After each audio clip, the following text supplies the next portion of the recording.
Yeah, Welcome, Mahesh, to the workshop. thank you, ma'am. And we hope to get some useful experiences in medical imaging for the participants. Yes, definitely, ma'am. I'll try my best. Okay. So before Okay, going to so the start, session is up to you. I'll let you know to all my audience. Actually, I have completed PhD from Bennett, as Pratibha already introduced to you guys. But yeah, my supervisor, my guide is Dr. Sweta, ma'am. So whatever going to show you all, I learned from Sweta, ma'am. So thank you, ma'am. Let me start. No, it's both the hard work of the student as well as the guide. And Mahesh had been a very laborious student, and he has experimented well on the topics that were given to him, and he had very good publications to his credit. So he has been one of my brightest student, and I hope he'll be able to guide you through this medical image analysis in a very nice way. So participants, please be attentive.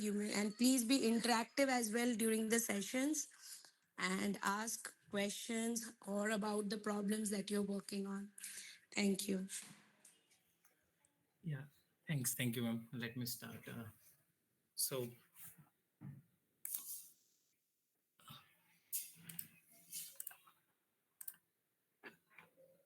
yeah, let me know. My screen is visible to you guys, Yes, it is easy. and there is any disturbance. The voice is also clear now, so I can start. Yes, sir. Yes, sir. So, uh, so today I'm trying to explain you about the medical image analysis and whatever.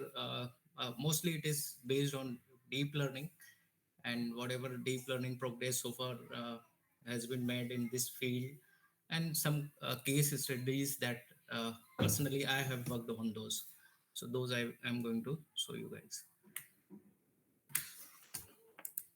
So, so agenda actually looking like quite clumsy, but we will start with the just introduction of medical image, and then a role of AI in healthcare, and after that we will look into the common techniques, AI techniques that has been used in the medical image processing, and some challenges that medical image challenges that we have by using these deep learning approaches. And after that I'll show you case studies. So as you know that medical image analysis is mainly involve techniques that through the doctor or clinicians that take taken from the your body, and just after that they try to analyze those images, and for just diagnosing some images, some treatment planning. So that mean we can say we are just classifying those images. Based on that we just classify that what disease is there, whether that particular disease is present on that particular image or not. And also we measure some quantitative measurement like tumor size, volume, and based on that even we perform some grading that based on size and shape of that particular tumor. And we also look into that particular like fracture, where whether it is present or not, that kind of thing we look into that particular image. So we can say this medical image analysis is a kind of invasive treatment technique where we just capture the images, and based on looking into that image and that basis we will find out the different type of findings. Okay. So actually that diagnosis and treatment planning all will very helpful with using this medical image analysis, because if you detect the early or accurately diagnose the disease, that will life saving for the patient. So as I told you that it is support non-invasive, so there is no need to take any tissue or blood sample. We can directly just capture image and take and analyze that particular image.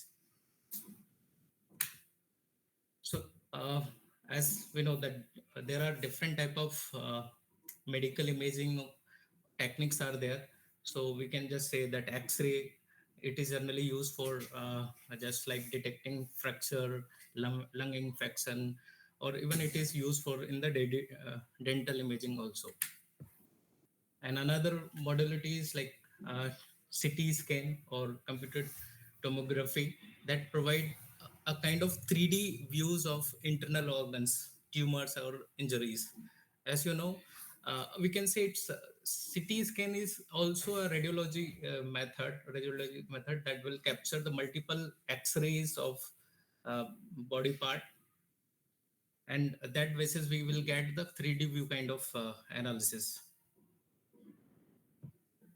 Another useful technique in medical imaging is that MRI, that also provide high resolution imaging for the soft tissues like brain, spine, or joints. Ultrasound is also a very effective method to get the real-time imaging from the organ functions and fetal monitoring. That fundus image generally used in the capturing the information from the your eyes. So like for example diagnosing retinopathy, glaucoma, or any macular disease deformation is there, that will identify with the help of these fundus images. And similarly we have this positron emission tomography. It is advanced version of this CT scan that is generally used for the like oncology and for those things. And this histopathological imaging, as we know that we have pathological images, so those pathological images is we just convert into in digital form. So that histopathological images are generally used for analyzing cells abnormalities like cancer. So different of cancers, for that we do this histopathology imaging thing. So these are the different type of imaging techniques that generally use in for the medical image analysis. And top of that, now we are going to understand how the technology use these images to diagnose the particular disease. So if we go with this timeline things, like how that advancement is made in this medical image analysis techniques, like in 1980s it is start just with basic image processing, like where we just use traditional image processing technique like age detection, we apply filtering and thresholding, all those things. And after in 90s we started some using this machine learning technique like SPM, KNN, and decision tree. All these we started in 90s 90. We are also actually we need to extract these features with the help of some like filter, that feature descriptor like HOG, SIP, Gavor, all these filters we use, and that feature we just feed into this traditional image medical, or we can say machine learning techniques, and that will classify or try to segment all these kind of things. We will do with the help of uh, extracted feature and feed through these machine learning techniques, and that will give our as if we want to classify or we just segment out, all these things will be done with the help of this. So these things we did in 90s and 2000 there. And in 2012 actually first time this deep learning is come into picture, where that AlexNet, you all know, I think AlexNet model is just got popularity because it's get huge success in terms of or we can say it's outperform the all existing method whatever we have with uh, it just have few layers and it just outperform all these things, and it's achieve approximately a human level of accuracy for the image net data set. Then only this whole deep learning thing is started after that. And in 2012 this unit architecture is all introduced, which mainly built for the image segmentation task, like tumor detection, tumor classification, and those things. It is got popularity in 2015. After that, this in 2017 gyan model is also started popularity, where this GAN is generally mainly used for generating synthetic images, synthetic medical images, and those images are we use into as a data augmentation technique for generating new samples for training deep neural models. In 2019, again that other enhancement made, like we started like using pre-trained networks and transformer, all these things gained popularity that time. In 2020s, this explainable AI and multimodal deep learning techniques are gain popularities. We are actually will try to get we will try to get additional information from the those models and give along with the predictions. We also give some additional information like how this particular decision has been made on those particular uh, images.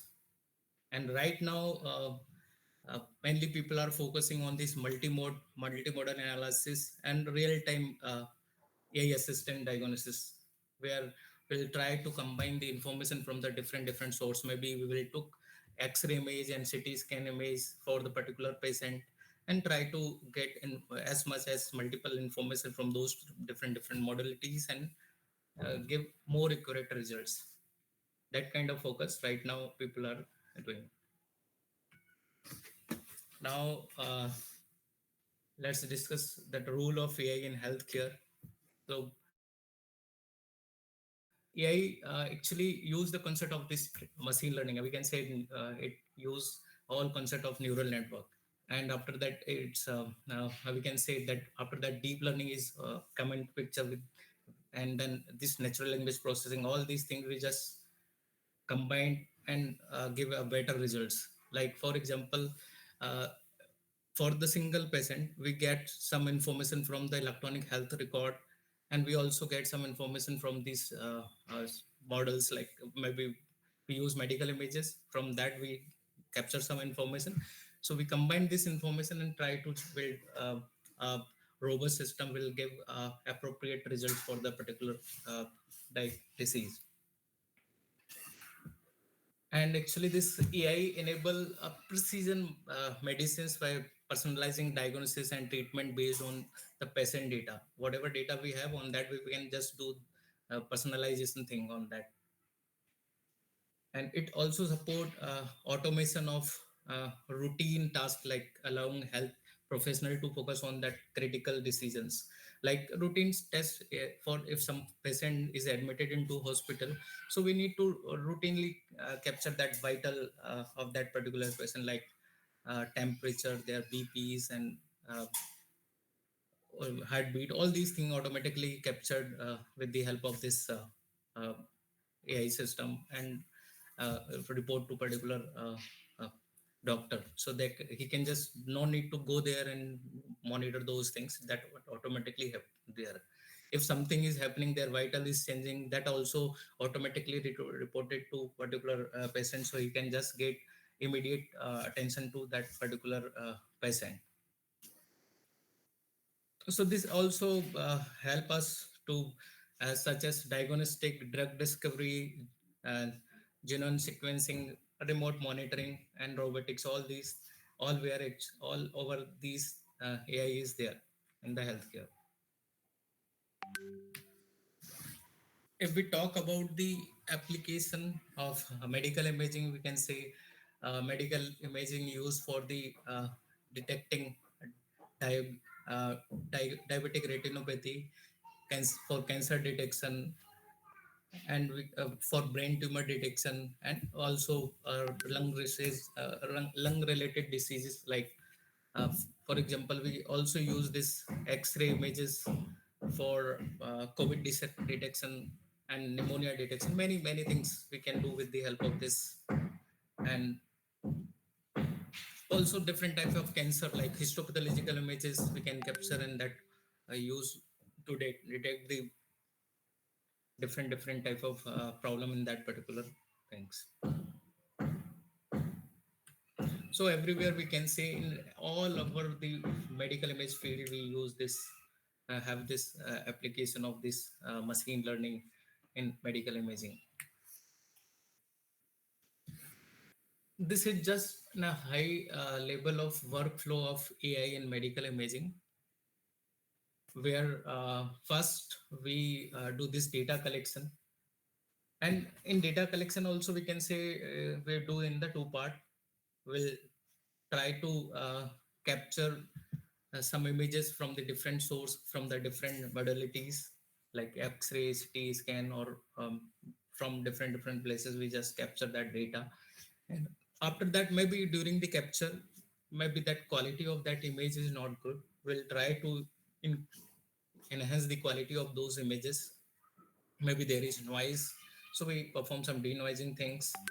And maybe sometime we also do cropping, rescaling, resizing, because that all depend on our requirements. And once after doing this thing, and then after that we perform some increasing quantity of the that data, because for training any model we need huge number of images. As much as large data set we have, that performance of that model is as much as that much good actually. So first we try to get images, try to enhance the quality, and after that we do some data quantity increasement, enhancement thing, or we can say data augmentation thing we do in the second step. And after that we have now data enough number of samples for training a model.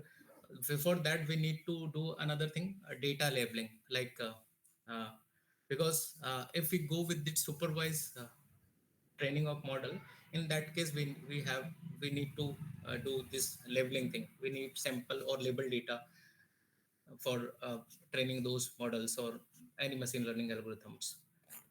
So for that, like for example, if you are going to do some classification or disease detection thing, in that case we need label data, like this images is belongs to normal case, and this image is belongs to uh, a disease case. That way we need to annotate those images. And if you want to perform some like segmentation task, in that case also we need to do some leveling, like we need to, for the training sample we need to create a mask image that will indicate in the original image, this particular portion having that particular region of interest. Like we just want to focus on maybe some tumor. If we take example of brain tumor detection, segmentation, in that case, in the original image where that uh, tumor is present, that we need to show into mask image, that way. So these all thing is we can say belongs to labeling part. That labeling may be done with the help of some automated tool, that we need to just select those reasons that automatically uh, give some label to that particular thing, or that maybe we can do the manual. So we can say another good lot of effort we need to do or involve in here actually in data labeling. Once you have enough samples, and after the leveling, now you have ready to train your method. And fourth point, we can say now we need to first select the algorithm, which algorithm is suitable for your particular algorithm or particular task. Maybe you are going to build some classification thing, or maybe you want to build some a segmentation thing, or some object detection thing. Based on that, we are going to select the algorithm. And in that particular task also we have different type of methods. So now you have to do some engineering on that to select the best suitable algorithm. Once you get a best suitable method or algorithm, after that you need to train your model. And here also, once you train, after that you provide unseen data to your model, and now test the performance of your model. If your model performance is satisfactory, then you just go into the last stage where you just deploy your model. And here also we continuously need to monitor performance of your model. Maybe your performance of your model may be decrease in some time, because of there is new type of data is arises, or there are multiple things is happening in the future also, we don't know. Maybe some different type of data is capturing, or maybe like you have trained uh, your model, that sample is captured from the xyz machine, and after that in the future maybe some different machine input is feed to your model.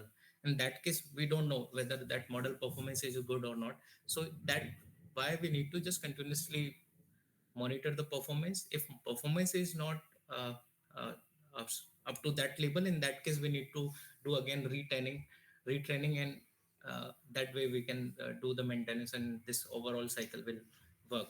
So starting from the data collection, labeling, the data labeling, and algorithm selection and training, and finally deployment.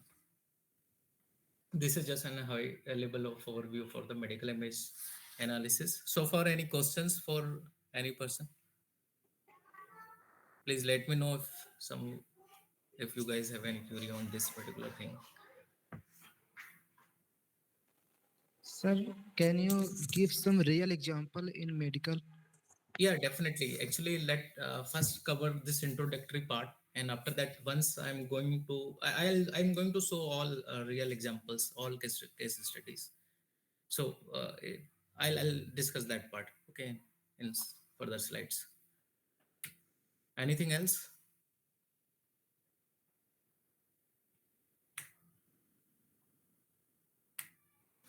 So I'm going to discuss this different AI techniques for medical image analysis. So start with this deep learning approach. In deep learning techniques, also we have different type of deep learning models. Like first model is convolutional neural network, or we can say CNN. So CNN is just take your image directly as an input, and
it generate generating synthetic data. Synthetic data means we don't have that original data or original medical image from the patients. Here actually for training purpose we are generating some artificial way or synthetical images, and those images we use for training our model. So we can say this generative AI, or we can say generative adversarial neural network, is generally used for generating the data for the training another model. That model maybe we this image we will use to train like another CNN model. So that way, like this model, we have that CNN architecture.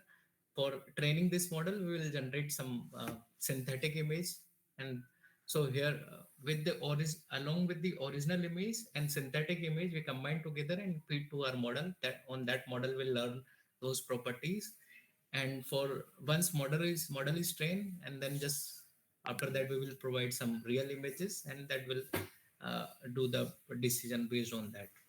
So this GAN model having actually two kind of network. One is generator network, another one is discriminator.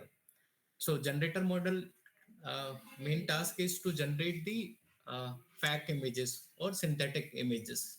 And this discriminator work is to identify whether that generated image is real or fake image. So that way, so during that training, that always this generator will try to generate as much as real image, other and discriminator try to discriminating between those. So once your model is fully trained, in that case, actually generator will generate almost the real kind of images, and discriminator not able to discriminate between those real and fake image. It's look like a realistic kind of images. Here you can see this is just an example of for a generative GAN network, where actually we have discriminator and we have this is our generator.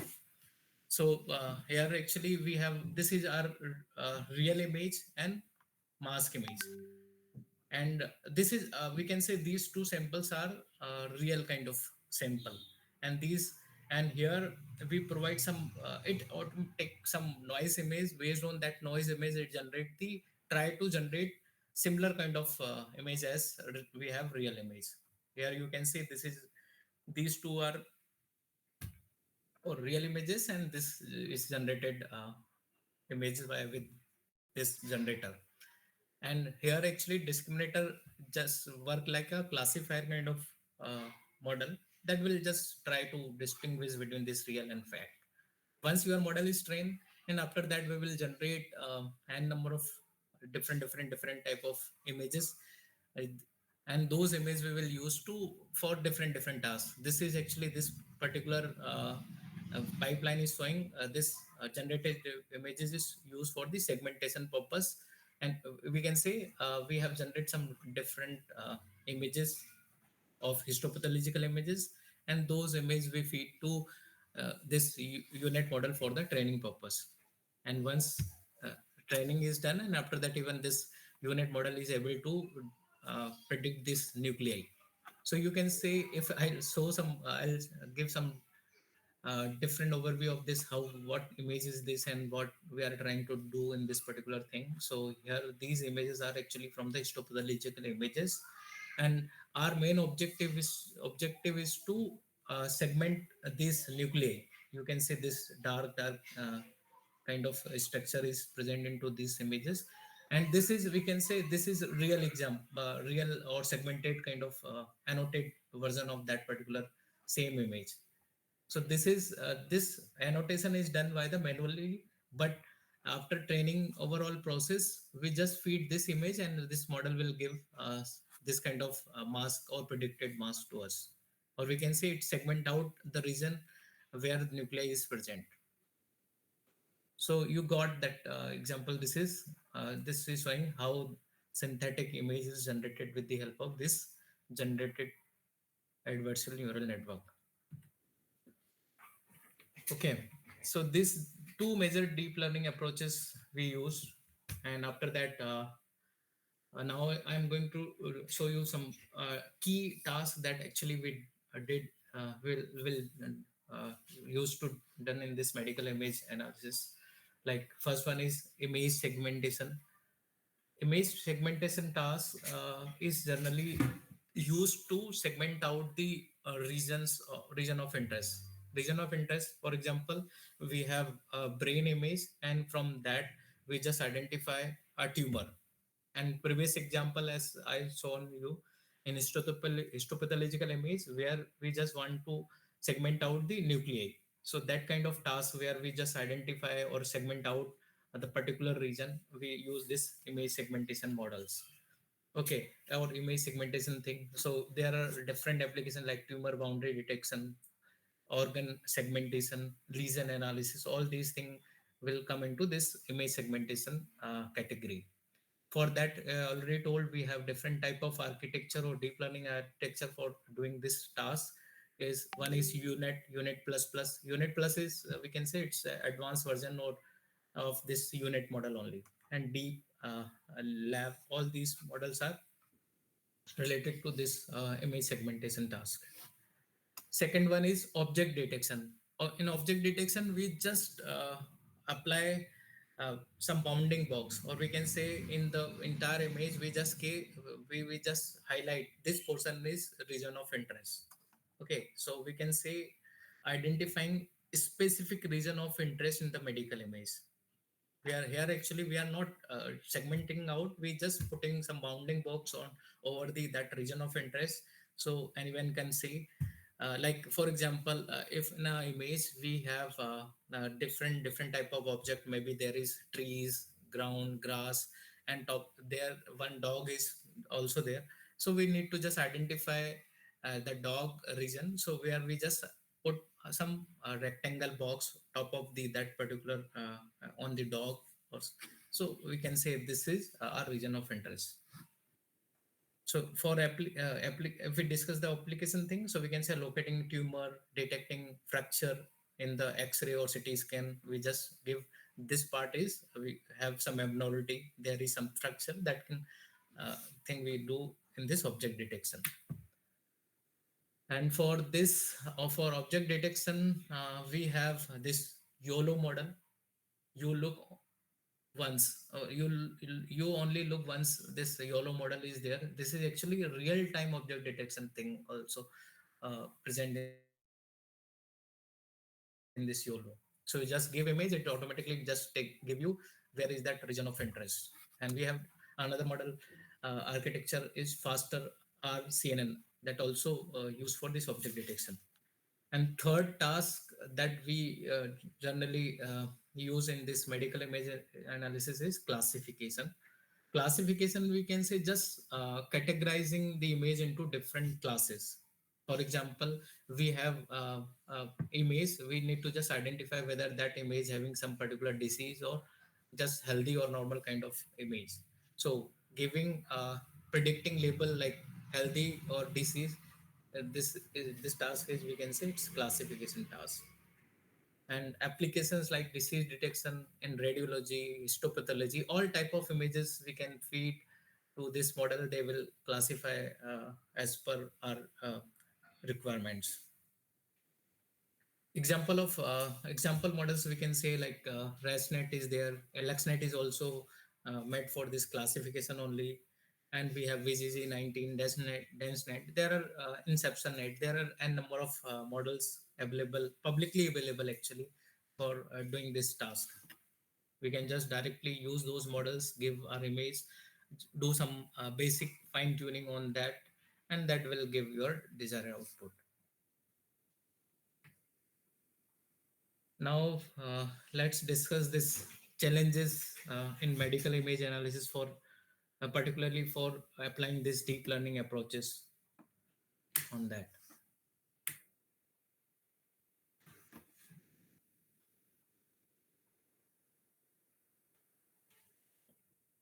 uh, Challenges, there is some issue, right? Okay, so challenges actually, if we I'll just verbally tell what major challenges are there in use in this using deep learning in this medical image analysis. Like first, it need huge computation. If you are going to do or build your own model for this medical image analysis, so you need a large data set. But nowadays it's very tough to get this uh, medical data from because it is not readily available publicly. So there is very tough, a very limited data is there.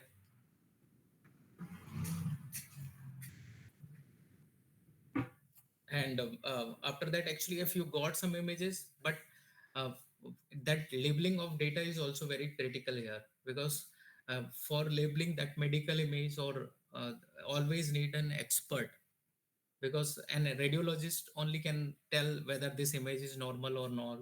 Or maybe in brain tumor image and MRI, we can say only radiologist will say there is the tumor and not so that kind of things normal people cannot do that labeling thing.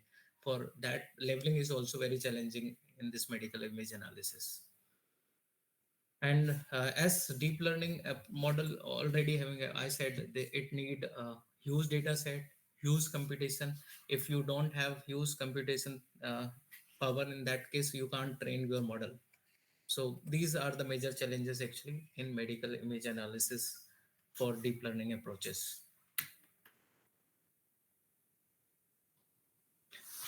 As I already told you, right now people are do uh, many propose many things in the deep learning, using this deep learning for the medical image analysis. So main these things is this transfer learning and pre-trained networks. So as I told you, there are n number of CNN models are available, publicly available, that train actually on the maybe other type of or publicly available huge data set for maybe for different application. But uh, doing using those pre-trained network, we just do some fine tuning on with the help of this transfer learning technique, and after that you can apply or you can use those pre-trained network for your application. As I told example, like we have AlexNet, VGG19, ResNet.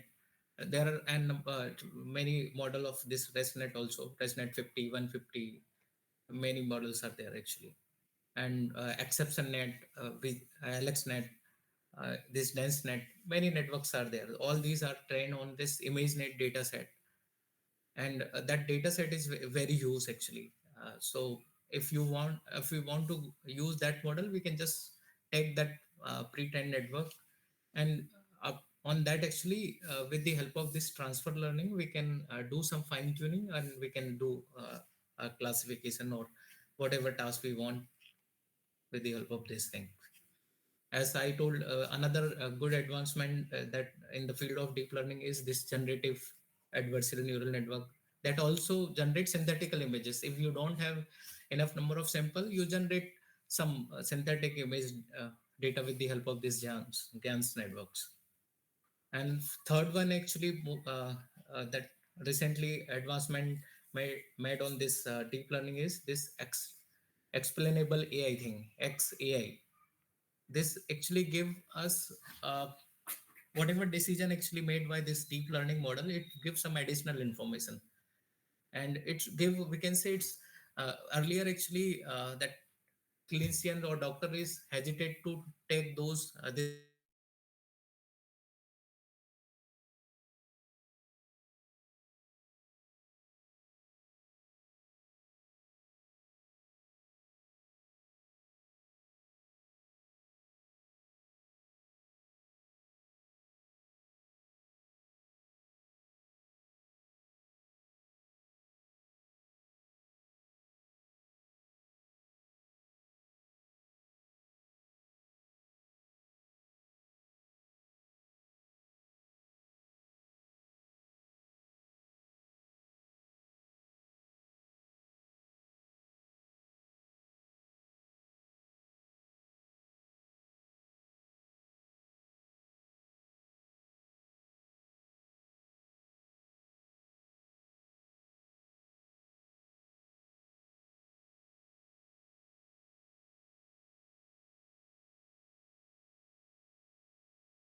Okay, so these are the journal discussion on medical image analysis.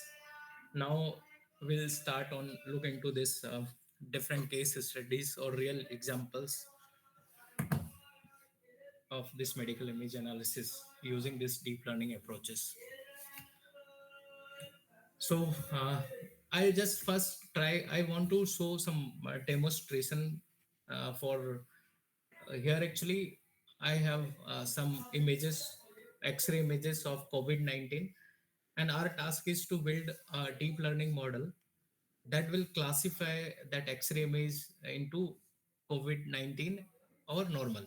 So we can say it's just binary class classification work we are trying to show you, where I took this X-ray images and I took one just pre-trained network. As I told, we have VGG19 model. This is publicly available VGG19 model, and this model I'll try to fine tune on this X-ray image and try to predict this COVID, whether that image is belongs to COVID-19 or normal.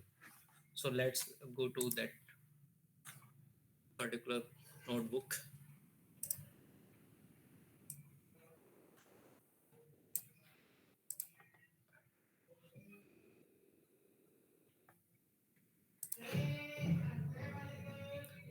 Hopefully you are able to see my screen now. I moved to this my browser, where I open this Kaggle side. Under that I am going to demonstrate of this particular use case.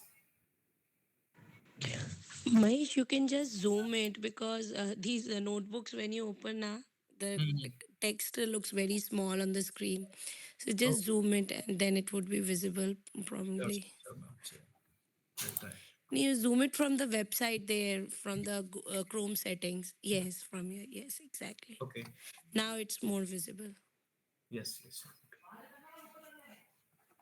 So, as I told, I'm going to just take X-ray images of COVID-19 and normal cases. So let me just show you how this data is. So we have a COVID-19 CXR data set. This data contain two type of uh, images, like COVID-19 and normal cases. Okay, so we can say actually first this data set we divide into three different sub data set. We can say one set is for training, another one is for test, third one is for validation. So this is normal practice actually people used to do while doing experiment. They take entire data set and divide into three parts. Actually mostly people, sometimes people just divide into two parts, but it's good to divide data set into three parts. So this training set we will use for training our model. And while training actually after training some iteration, we want to look into whether our model performance is how much actually it is increasing, decreasing. So we can say during the training we just also want another test set, that is validation set. With the help of that we will get idea whether this how much model performance is uh, now. Maybe after 20 iteration or 20 epoch we just check. That way actually we'll do this take this validation set. And once we satisfied the performance of model on this validation set, then we'll stop our training and finally we'll test our model on this unseen data. Unseen data means we haven't shown this data set data to model so far. At the final stage we are going to use this test set to test the final performance of our model. Okay, so that's why we divide our model into three sets, and all these three sets having this uh, two folders. One is one for COVID-19 images, where we have kept all COVID-19 images. Another one is normal folder, which having normal images of normal X-ray images, we can say. And the same all three folder having the same kind of structure. Okay, so now I'm going to show you this thing coding part. So actually, this model will build with the help of this TensorFlow and Keras libraries. So this here actually I imported all these libraries. So first I import this TensorFlow, and under that actually TensorFlow also have this Keras libraries. And for displaying we have this matplot live thing. So these are the different type of libraries available in this Python that we are going to use to implement our model. Everywhere you can see different type of layers of models already available into these libraries. So we just import those in this workspace, with and that we are going to use in our site. Okay. Next, this is just after importing all these libraries. Now, our first step is to load our data set into our workspace. Okay. So actually, for loading, again, we are using one library called image data generator, that also from the this TensorFlow, or also Keras are having this library. So we import this TensorFlow.keras.processing.image, where we just capture import this image data generator. Actually, image data generator is a class which having different functions to do the different type of task. Like while loading the images, we need to do some basic image processing, like we need to divide the image pixels with the with 255. Why? Actually, as you know that if you load any simple image, that pixels are ranging from 0 to 255. So for better training or faster training or faster conversion, we normally divide this image pixels between 0 to 1. So for doing this normalization, we divide to all each pixel with the 255. So here actually in this image data generator, we just pass this parameter, rescale equal to 1 dot divide 255. So it will do that task for us for every image. What Whatever is load, it will do this normalization thing for us. And as I told, we also, that data set is very limited. Always we have less data, or even we can say this deep learning models is data hungry. Whatever data, as much data you can provide, you just give it. It will consume and it will give better results. For that, we do some data augmentation thing. So data augmentation basic data augmentation techniques, like we do some rotations, flipping, and zooming. All these things also we can do with the help of this image data generator. We just need to pass that different parameters values here, like rotations at 50-degree, width set range we just providing zero point 0.4, and horizontal flip. All these parameter we just set. Based on that, this also do so it first doing rescaling, or we can say normalization. After that, it's perform some data augmentation technique on that training data. So here actually we are creating just an like object for training, and similarly we do the same thing for this validation set and test set also. Okay, so this three object we define. After that, we need to pass our directory, like path. So here actually this function I already when I am calling this function, I am going to pass the wedge and path. So under that path, actually, as I shown to you in this, we have trained data set, test set, and validation set. So here I'm just passing the path of this directory. It will capture all these three folders or information from this data set, and it will generate data for us. Okay, here you can see here actually I pass path path of up to this. Here you can say Kegel under that input, and this COVID-19 CXR wine and data set and fold one. So I just simply just copy it and just paste to here. This is our our path.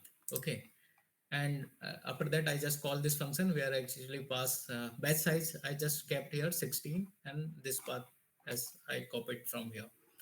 So this, while running this, I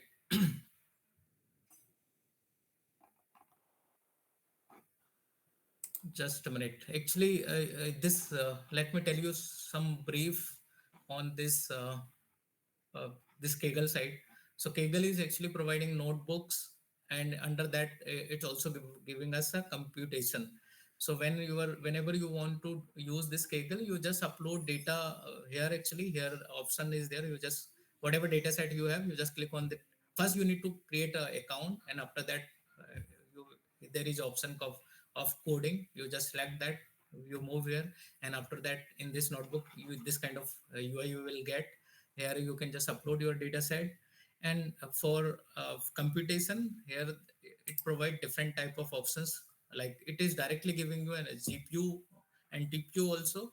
If you select nothing, in that case it will run your code onto simple normal CPUs. Okay, and for that, just remember it give quota of 30 hours for a week. Okay, so you need to manage your whatever execution within this 30 hour of limit.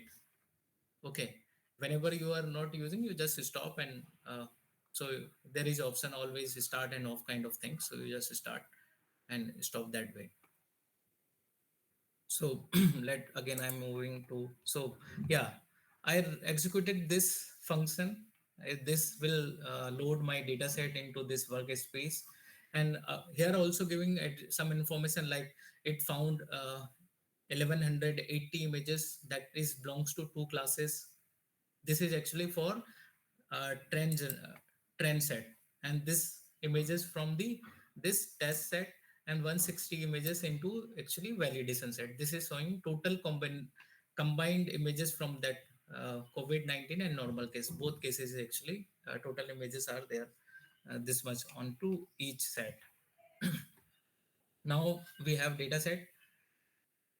Let me showing you some sample images from this data set. So this code is just written for taking some random sample from the data set, and it showing to you how this images looks like. So these are the different samples of from that data set. Okay, now our main now we start to build our deep learning model or first CNN model. Okay, so here actually again I create one function called use pre-train model. That function name is actually given to by me. And here actually I import again TensorFlow as a TF. And actually here I am setting the size, I think, or we can say input image size. So input image is 224 by 24 by 3. Actually 3 means that we have colored image. So that is in RGB, 3 channels are there. That's why we have set this safe. So safe is 224 by 224 by 3. And this is our input. So we just created our input like tf.keras.input, and where we given this input save like height, width, and channel thing. And after that, and we just combine input, because this image actually uh, uh, is just uh, 1D kind of 224 by 24, but this input is not in the 3D. So that's why I just combined all image this image into 3 times. So it will create a 3 channels, because we have only one channel for that, but this particular data set, but I need 3D kind 3 input. That's why I just concatenate with them and create input 2. So this is just input preparation, pre-processing I did. After that, actually here is main part of we can say transfer learning is started here. Here actually I'm loading pre-trained network VGG19 from this Keras applications, where actually just I call tf.com pack.version2.keras.application dot VGG19. So this is we have already pre-trained network. With the help of this code, this line of code, we call this pre-trained network in our workspace.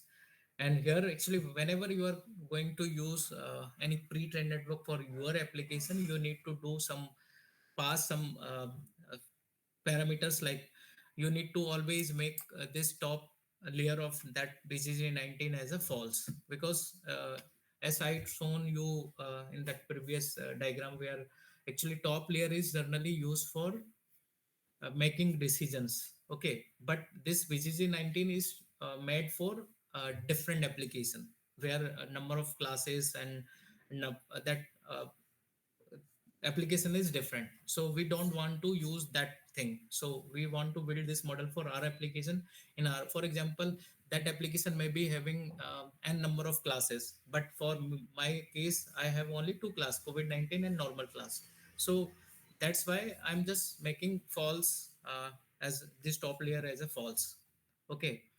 And weight, whatever weights are there in this, I am just importing as it is. So I, as I told you, this VGC19 model is trained on this ImageNet data set. So I'm taking those weights and for my application.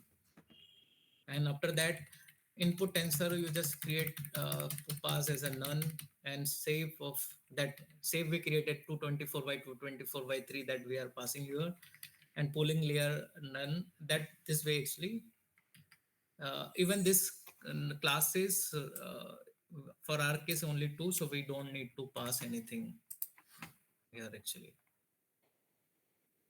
Okay, any doubt?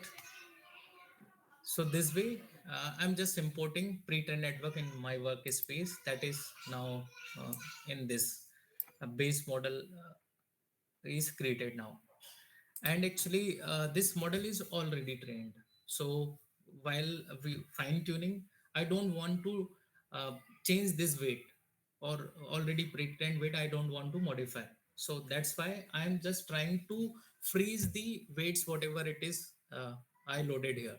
Okay, so for that only I just write this code. So there are total number of layer, whatever it is there in this particular model. I'm freeze first 18 layer of that particular model, and whatever remaining or remaining layer is there, those I'm just training or fine tuning. Okay, so this line of code is just freeze the first 18 layer of this model. And actually this uh, BGG19 model having uh, 19 actually 19 CNN layers, actually convolutional layers. And also along with that also we have some pooling and other layers. So that, or there is some top layer also, so that will become approximately 22 layers.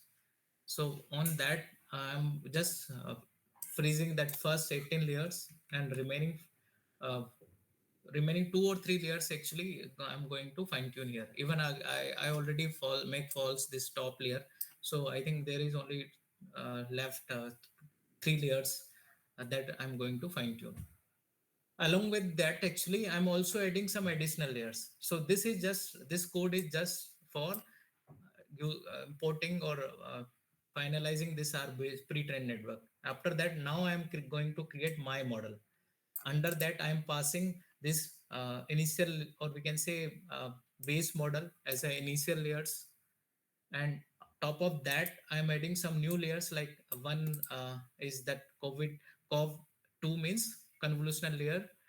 uh, that there here actually I'm going to use this 512 number of neurons with ReLU activation function.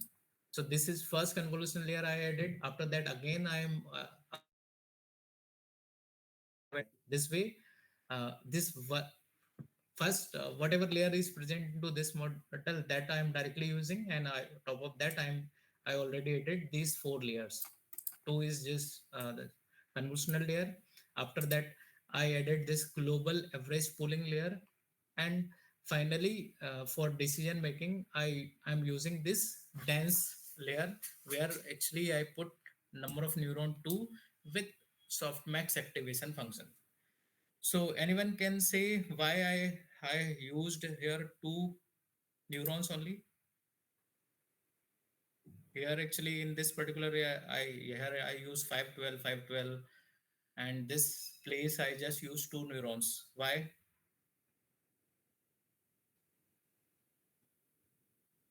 Anyone please?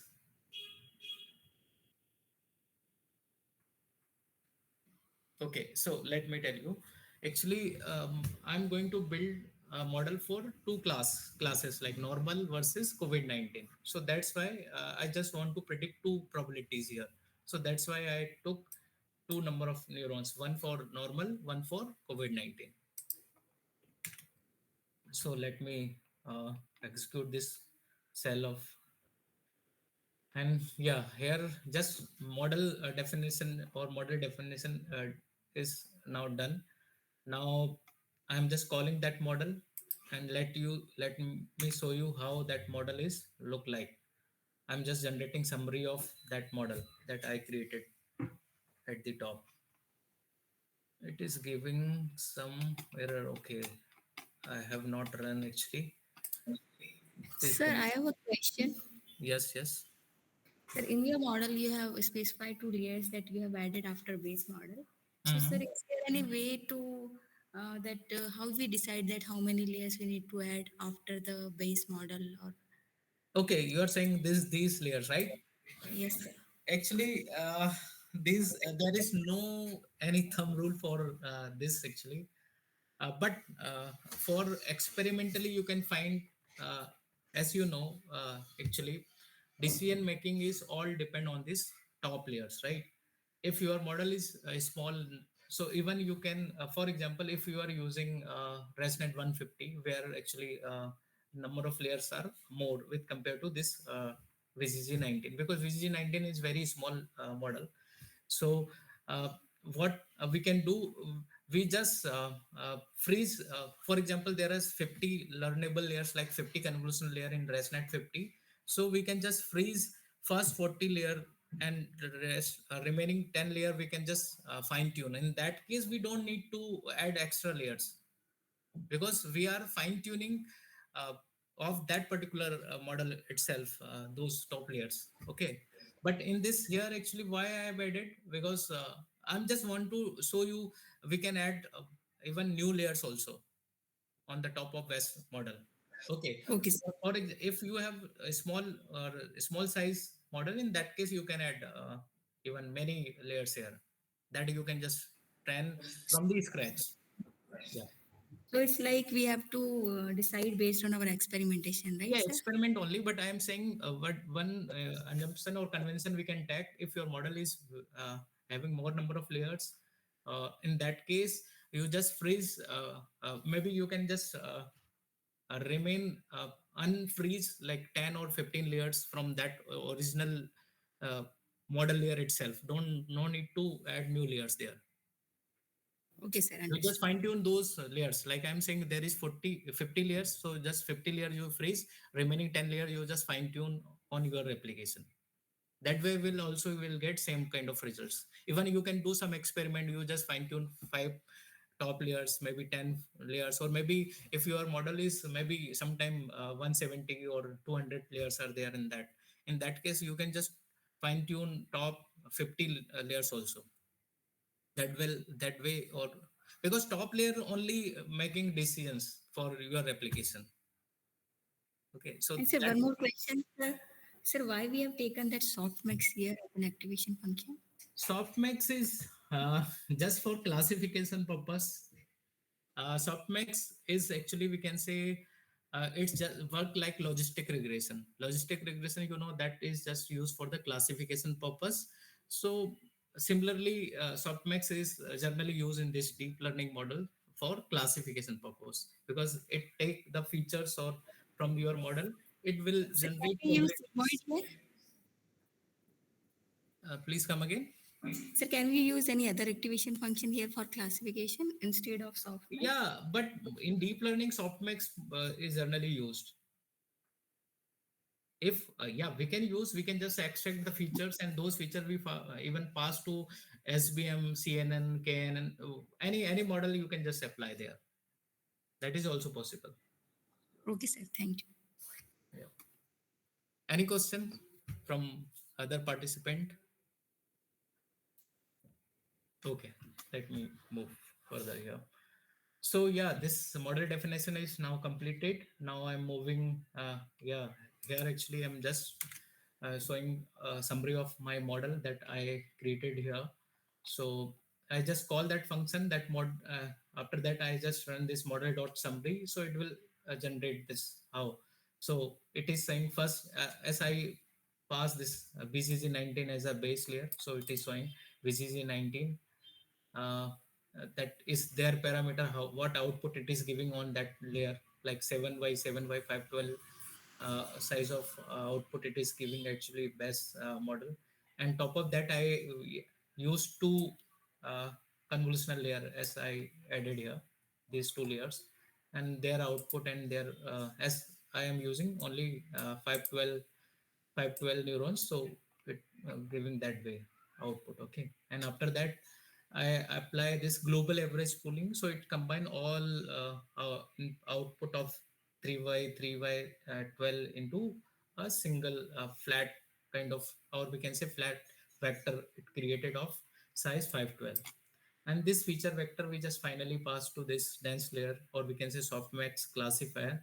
This will give output of 2 for two different classes like COVID-19 and and normal case. Okay, that way this is summary of my model. So now model definition is completed. Now I am going to train my model. For that, before going to train model, we need to compile our model.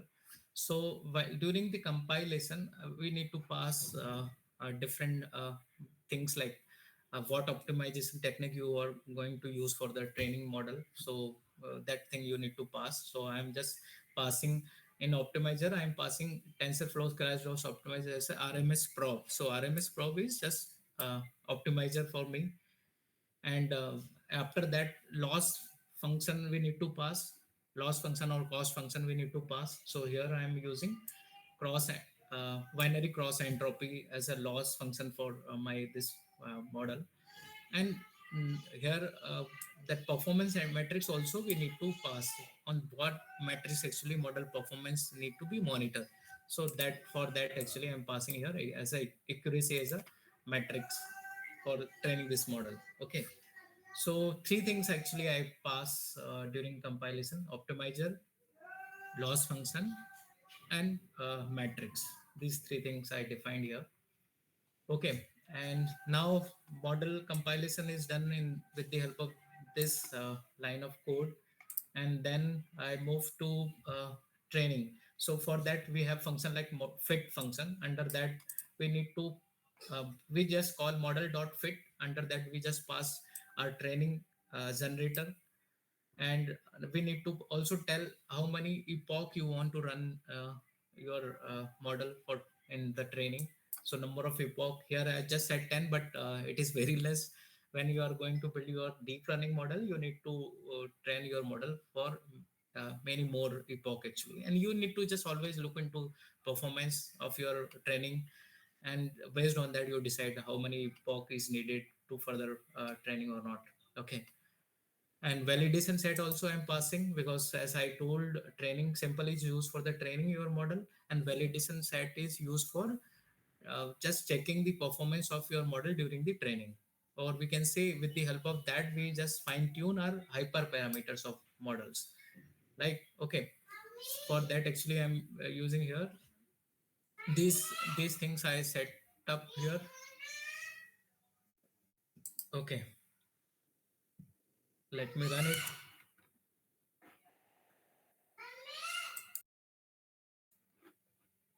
So I started training, but it will take some time. Just a minute, give me. Someone is calling actually outside.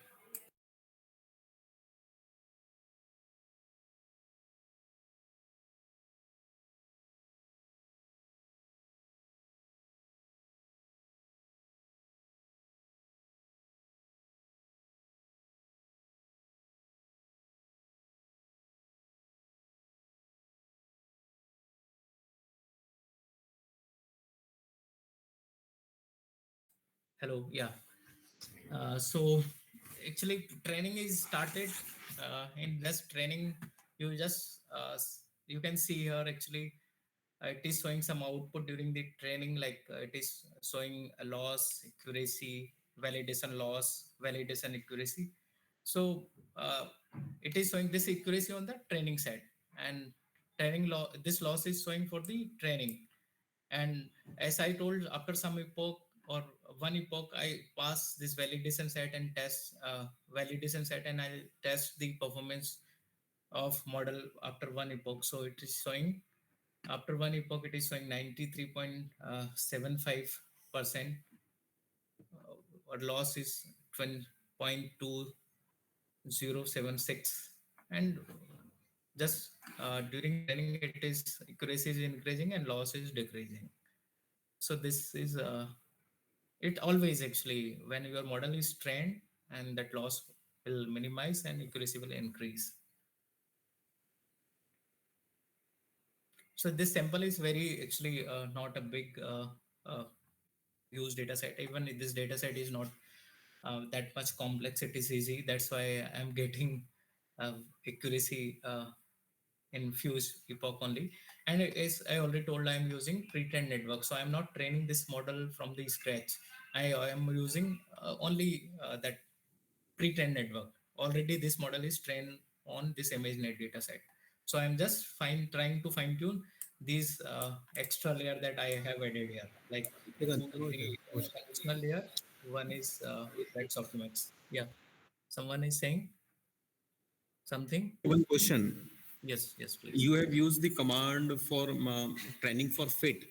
So there is a one parameter for verbose, Yes, BRBOSE. So what correct. is it? Verbo is actually showing how much output you want. If you set zero, actually it is training, so it will not show any output here. That Sir, for during the training you have used this its value 1, and what when you evaluate your model you use the value 0. no, no, no. Where you are saying here Sir, only verbose value. verbose sir, when you use the terms line of code fit, model fit, Fit, correct. Yeah. in that case you have put the value 1 verbose, and Correct. when you evaluate your model you use the value for 0 verbose 0. Mm-hmm. So what is it? So it is nothing actually. Model is training internally, same whatever algorithm is there. For this verbose is just for our purpose, our for our use only. Whether we want to see this output or not. If Okay, you set verbose one, in that case it will show like it is kind of we can say logical operator. okay, Whether you want to show the internal training output or not. If you okay, don't want to see, you just put zero. If you okay, want to see this thing, in that case you need to put one. okay. Thank you, sir. Yeah, it is nothing actually. This is not in the test side. Actually, I don't want to see anything. I just want to see the final output. That's why I put verbose zero. Or if you put one, it's also not impact anything. Just it will show this thing, like it is running sample one by one, and for each iteration it is actually this change thing is changing, like accuracy and loss thing. Okay, now you will get this final test accuracy. If you set it as zero, in that case it will directly give uh, final result. It will not show internal process to you. Yeah, you can see it. Okay.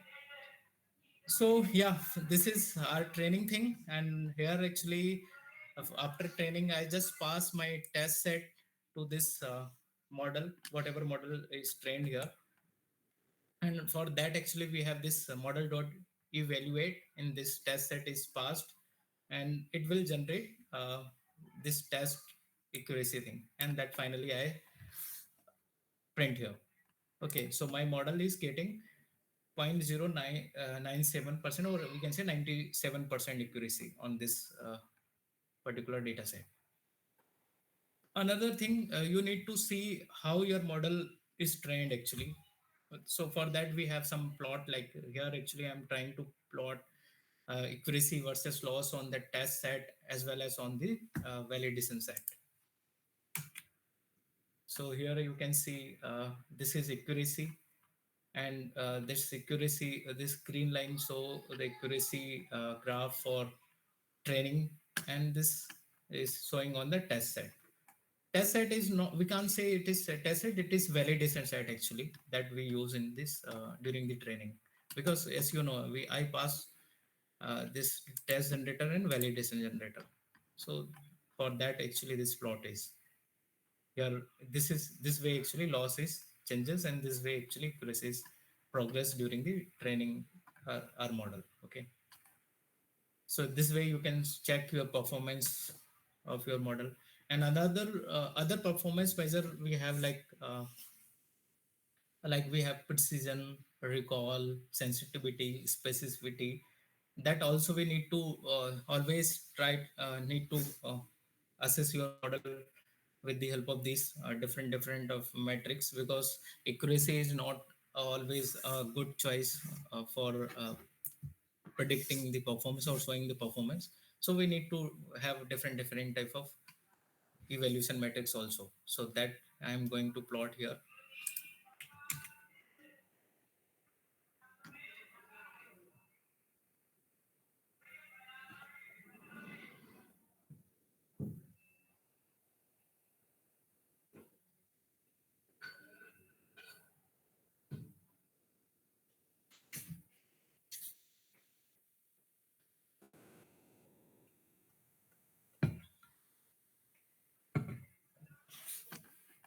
Yeah.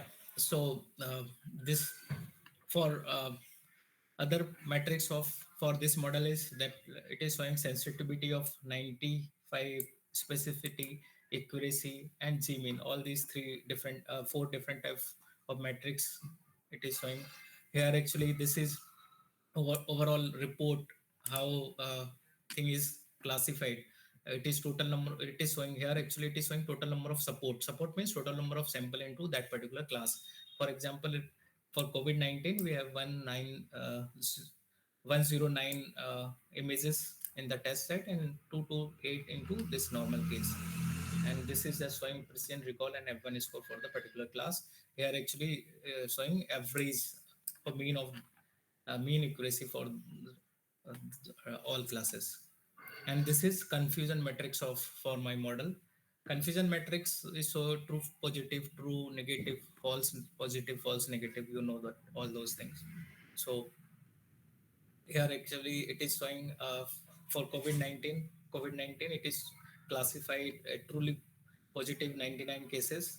And similarly for normal case also it is classified as a uh, as true to it as a normal, as true negative as a true negative. But here that 10 sample actually wrongly classified into, actually it is belongs to COVID-19, but wrongly classified into normal uh, class. Actually you can see here, as already told, in COVID-19 case we have 109 samples. Out of that it 99 is correctly classified, but 10 is wrongly classified into wrong. So that way actually you will get overall idea how the model performance is there. Okay.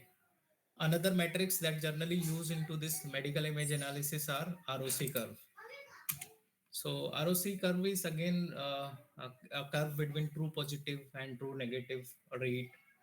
So as that you can see this way actually, always for better performance we always try to increase this AUC, area under the ROC curve part, as as much high as much uh, ROC value is there, so that model performance is also very good with that high AUC value.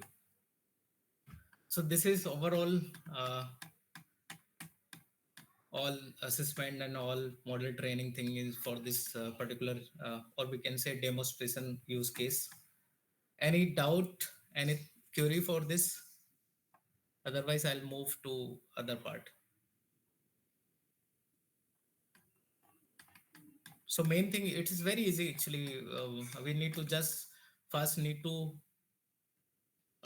load our data into that workspace. For that we have this image data generator that will do all pre-processing that you want to perform on your images, that will generate uh, data for your model. Okay. After that we need to import models. Here actually I'm just imported pre-trained network, and that I just added some new layers because my network is that much not good, that much layer is not that much enough. So I just added some layers. And if you don't want to add this layer, it is not needed actually at all. But you need always this advanced fully connected layer and one this softmax layer for final classification, because it's only used to classify your classes. That's why this two layer always you need to add. And after that, just define the training parameters like optimizer, loss function, and matrix. Once after defining, you just call this fit function to train your model. Once your model is trained, and then you just test your performance. Just this with model dot evaluate, they give the final accuracy, only one value it will give. And for the further assessment, you can use different type of metrics. You can just plot the performance, training performance of your model. Here I just assess the model with the different way, like I just try to plot the sensitivity, specificity, classification report, and also confusion metrics. And finally here I just use ROC curve. So this is enough metrics to uh, assess your model performance. So I'm done with this particular demo.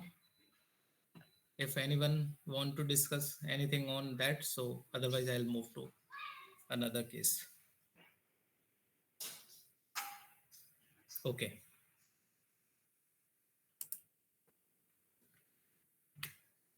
So now I just want to discuss this another use case like breast cancer detection.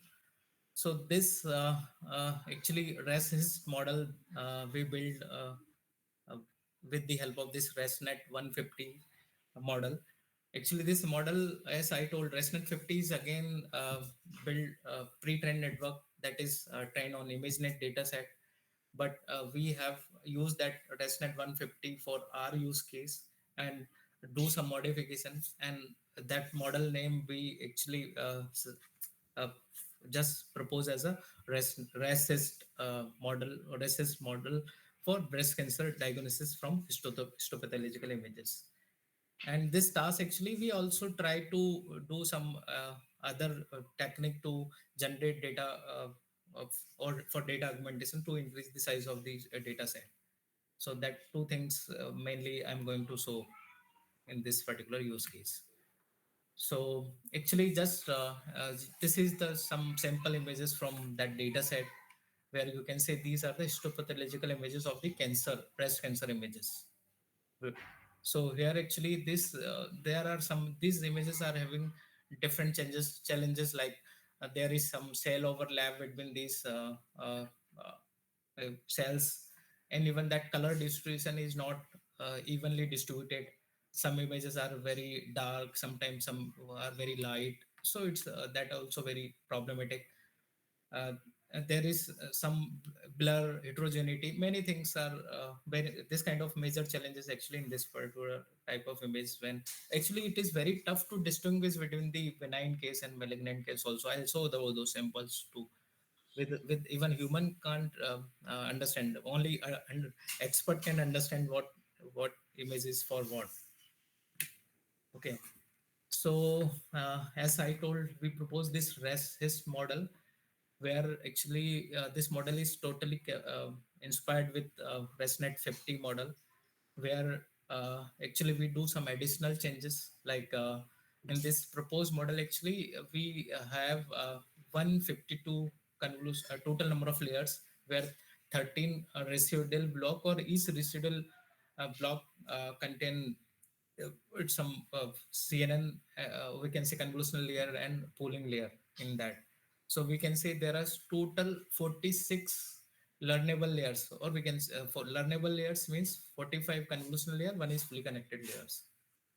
And this is just an architecture of our proposed model, where we took input images as a histopathological images, and those images we just do some data augmentation. So from one image we generate 10 different type of images actually. From, so we can say from one image we have created 10 different images. And after doing data augmentation, all training set, we feed to this proposed model. In that I say we have some residual block. These residual block contain pooling layer, convolutional layer, that way. And this model finally classify histopathological images in two uh, classes, like benign and malignant. Benign means just normal images, and malignant again which having some tumor or some cancer thing. Okay, so this is again binary class classification. For training this model, actually we use VRAC hist dataset. This dataset is actually publicly available data set, which contain approximately 7,909 histopathological images of 82 patients. And actually this they have divided this data set into four category based on that zooming factor. Like some images they have captured on to 40x, 100x, 200x, and 400x. Okay, so that way they have created their data set, and this data set they made on publicly, and that data set actually we use in our experiment. Okay, so before that, actually, this data set, even they have given training test set their self only, because they don't want to uh, uh, just create a ambiguity between the different experiments. So they just clearly give this. These are the set of for training. This set is used for always used for the test purpose. So they already made available for researchers. Okay, and they also given the this data set into five different folds. So we use different that five different fold and take average of that, and then we finally reported the performance of model on those five different trials or different folds. Okay, this so this is our model performance we got. Like for performance evaluation we use two type of metrics. One is image level and one is patient level. As I told, actually there are only 82 patient, but one patient having multiple images. So if you just in this case we just take individual image and we just check whether that image is correctly classified or not. In that case, and the second patient level, we just took all the uh, images of one patient and we just check out of for example, if we have 10 image into for particular patient, so out of 10 how many are correctly classified. That way we just calculate the score and finally reported those accuracy here. So as for I told, this data set is in four categories: 40x, 200, 200, and 400x. That way, uh, we have tested on the each subset or and reported accuracy here. So in always actually this res is just normal. We just directly train our model onto their data set, their training set. And that resist org is actually representing train we have trained this model on augmented data set. So we have just performed some augmentation, and that on that augmented data we just train model. So you will always see with the large augmented data set, accuracy is high with compared to all cases in every level. Okay, even here this is just accuracy thing, and in this table shows the performance of metrics into this in terms of specificity, recall, precision, F1 score for this again of this RESIS model that we have proposed for again these four different categories. Here also you can see for 200x we got highest accuracy of 93.4, and this actually plus minus is showing standard deviations we've been through five trial, because this five-fold, yeah, five time actually we did experiment. So accuracy is vary from point zero to only. Standard deviation is very less with compared to other things. And after that, another use case of medical image analysis that we use, like nucleus segmentation from again histopathological images. So actually nucleus segmentation, as I told, this is generally used for the cancer diagnosis, where histopathological is captured, and under that we just want to analyze the cells of or tumor uh, of that particular histopathological image.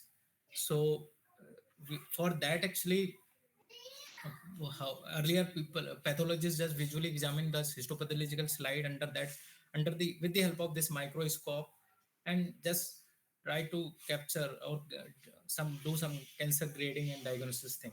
And that thing we are trying to do automated way with the help of this deep learning model. So for in that case, this model is built for segmenting those cells only. And previous example is just classifying histopathological into directly benign or malignant case. But in this use case, we are trying to just capture those cells or tumors cells into histopathological images.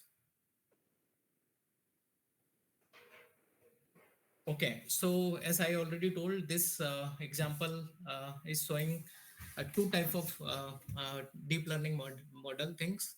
One, this is uh, GAN kind of model where we generate synthetical histopathological images, and they are actually uh, unit model that will segment the these cells of histopathology or cells of cancer from the histopathology. Okay, so I'll show how this will work actually in directly into the code.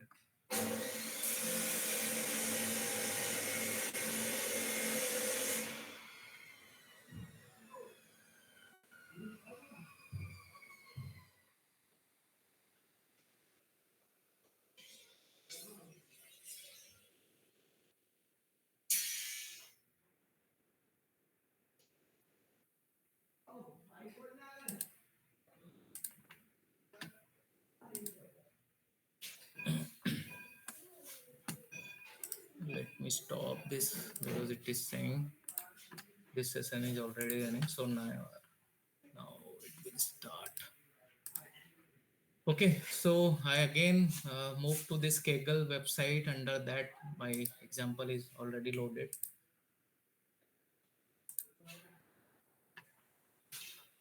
Okay, and here my data set.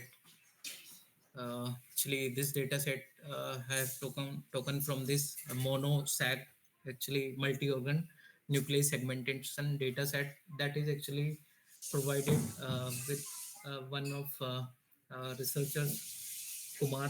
Kumar name is there.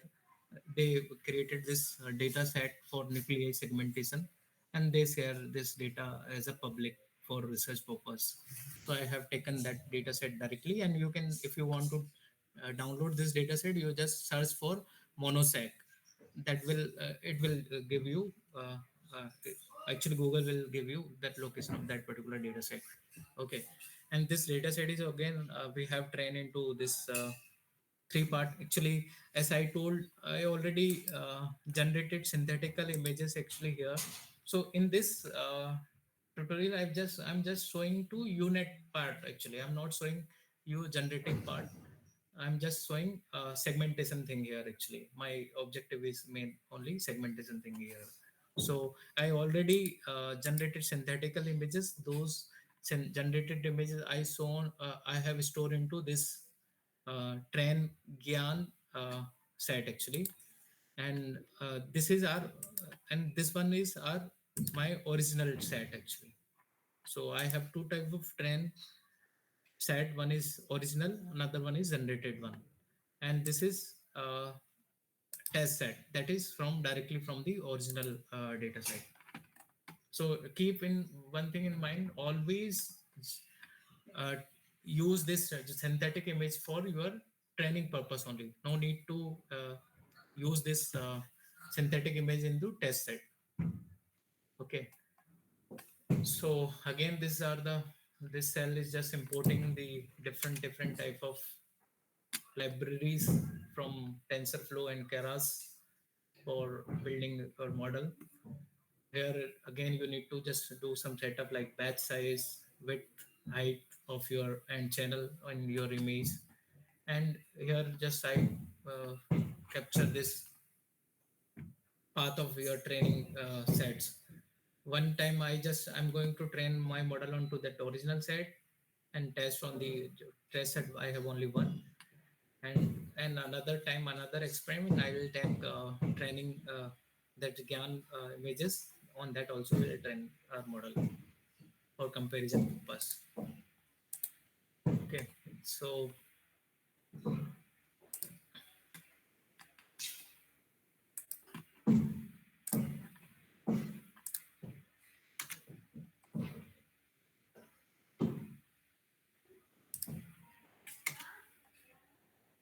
here actually, here I just pass the images in this particular cell. I'm trying to import each image and do some processing, like reading image from that, and store those images into array of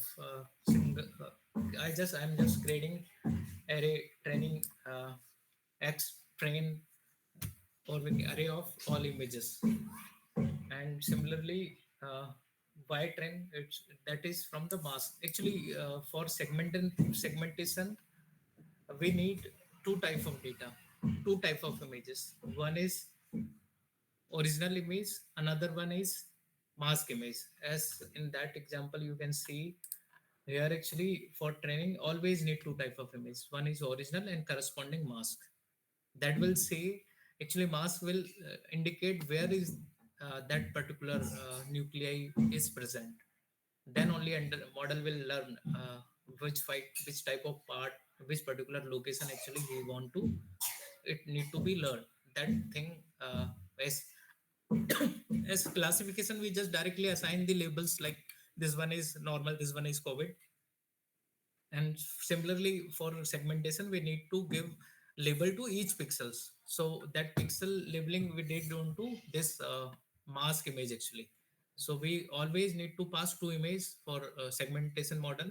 One is original and corresponding label. So two things we need to always pass while training our model. So here actually uh, I'm reading original image that I am storing into X train uh, and numpy array, and mask image into y train thing. Okay, so this way I'm just reading and making array of two arrays of mask and image itself.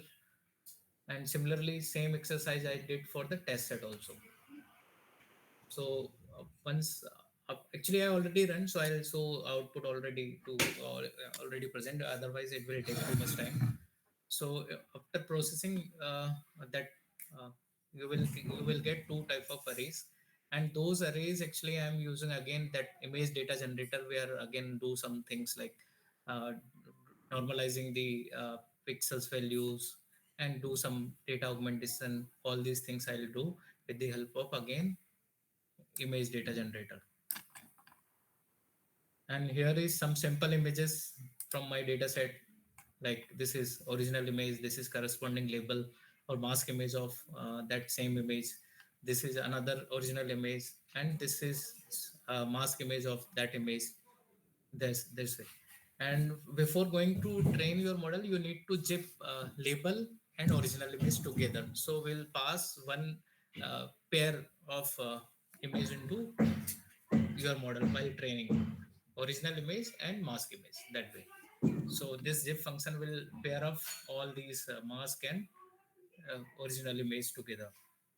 Okay, and after that, here I'm just defining that matrix things, like mean accuracy and dice coefficient that generally use into this segmentation kind of models.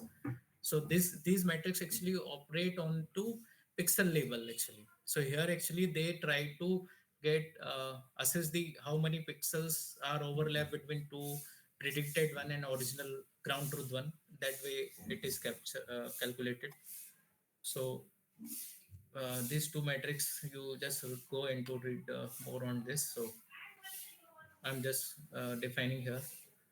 And after defining matrix things, we need to define our model. So here actually I am using unit model. So actually unit model is also CNN model only. Here also we have convolutional layer, dropout layer, all these same kind of layer that we use into CNN, same layer we are going to use. So as I already told, unit is also CNN model, but this architecture, when you plot the architecture of this particular model, it's look like U shape. That's why they have can said this model as a unit. And this model having two part actually. One part is encoder part, another part is decoder part. So we can say two CNN are there actually. One is encoder CNN, another one is decoder CNN. Encoder CNN is just compress or extract the meaningful feature from the original image, and decoder part is main task is to regenerate the that original mask image actually, or segmented image actually. So uh, features and meaningful information is captured during the encoder part, and decoder side we are going to generate a predicted uh, nuclei or mask image actually with the help of this decoder part. So here actually I define the input again same like image height, width and channel, and after that I define some convolutional layers. So this part is initially 16 neurons are there, 32, 32, 64. This way I have applied convolutional layers. And after that, I this part from C1 to C5, all these layers are belongs to convolutional or encoder part actually. And after that, we started reverse thing or transpose of convolution, like we are doing a reverse order, or we can say we are trying to generate decoder part. So encoder part we are reducing the size, decoder part we are again trying to increase the size of that feature vector. So here actually up to C5 we have encoder, and from this U7 to till C9 these are the decoder part, and finally we got the output at this uh, output uh, variable. And then just I build model, and here actually again I need to pass optimizer, loss function, matrix. So these three parameter as we have shown into the earlier example, same thing we are doing here also. And once compilation is done, then we need to train our model. For that again I just call this model dot fit. Here again I am passing train generator thing, validation set, and some parameter like validation steps, number of epochs, all these things I'm passing. And also I'm used that some check pointer actually will help. It is continuously check or save my best model. Whenever it saw that improved performance thing, it will save one model or one version of model 2 for me. So we don't know actually how when I got a good model, so it continuously monitor itself. Whenever it saw some improved thing, it will save that particular version for future reference. Okay. That way again here we set verbose one, so it is showing again same thing like accuracy, dice coefficient. Because compile time actually we pass these two type of metrics, accuracy and dice coefficient. So based on that it is also showing those model training performance based on accuracy and dice coefficient. And also validation loss, and that loss will always be there for each model.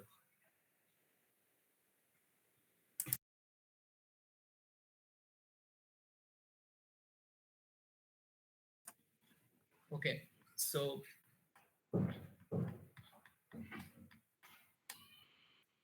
yeah, again here uh, now this after training you need to again assess the performance of your metrics, your model. For we have different metrics, like again here I'm plotting performance in of model trainings on the training set and validation with the help of this accuracy graph, and similarly with the help of loss how it is changed. Actually in this particular case I am showing dice coefficient, here I am showing loss. So three graph is there. One is this graph is showing accuracy on training and validation set. This graph so dice coefficient performance For training and validation, here it is showing loss. Okay. And after that, uh, we need to just predict. We just pass original image, give predictions. So here actually this is input image, and this is output of my model. So for that, this particular image, and one is ground truth one. There are three image. One is original one, say another one is ground truth mask, and another third one is this predicted one. Okay, this way.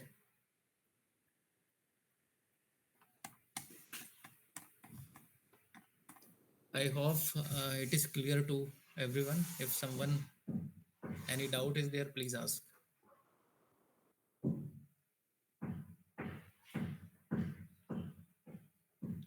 Hello, participant.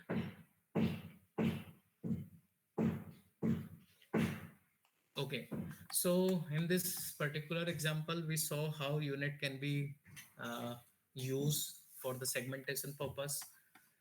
So as I already told, for unit, for training unit, you always need in or image and mask image. So that will be a key things actually you need to remember. Like for any segmentation model, you need to have two type of image. One is image, and another one is mask thing. That we need to pair off, and that need to be passed during the training of this model.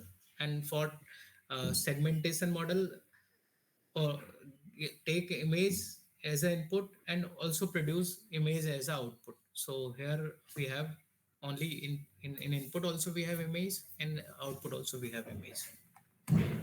As I already shown to output here, actually we pass original image, mask that we this is the ground truth one, and this is predicted one. Okay. If Sir, I have one question. yes, please. Yeah. Sir, you have we have used masking of the images. Is it not possible to we get the original image by produced by the gain, and it's used for the training purpose? Yeah. Actually, here I in this particular as I already shown to here, like here I am generate with the help of GAN I am generating both type of images, original image as well as of mask image that I am using. But for generating this image again, we need for actually for training this GAN also we need some label image actually. Here you can see for while generating synthetic image, first I trained this GAN model. So for that, I use some simple original images, real images, and real mask. That is, we got from some label data only. So that we passed first to this generated GAN model. On that, top of that, it's trained, and once this model is trained, then I generated some more images, some new images, synthetic images. Sir, but you have used the mask images. And my question is that can we use the images with just like the original images and it produced by the game for training purpose? No, Why actually, we have used the yeah, mask images? always we need to give some idea to model na. Actually it is generating two images na. It is generating mask as well as uh, that The images original which image look also, like the original. original also. Otherwise this GAN also not know how what type of mask actually you need to always need to give some mask thing, some training thing you need to that, then only it can understand with this type of images it need to be generated. So we need always need actually some sample images for training this GAN model as well as this unit model. Otherwise, we can't directly generate image without having original Okay. images. So for getting the images from gain, we have to give some mask images for that. Yes, correct. At least we need to give some samples. Then only it will understand.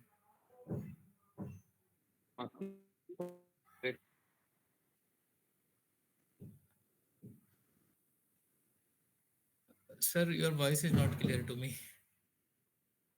You are not audible. You are asking something else, or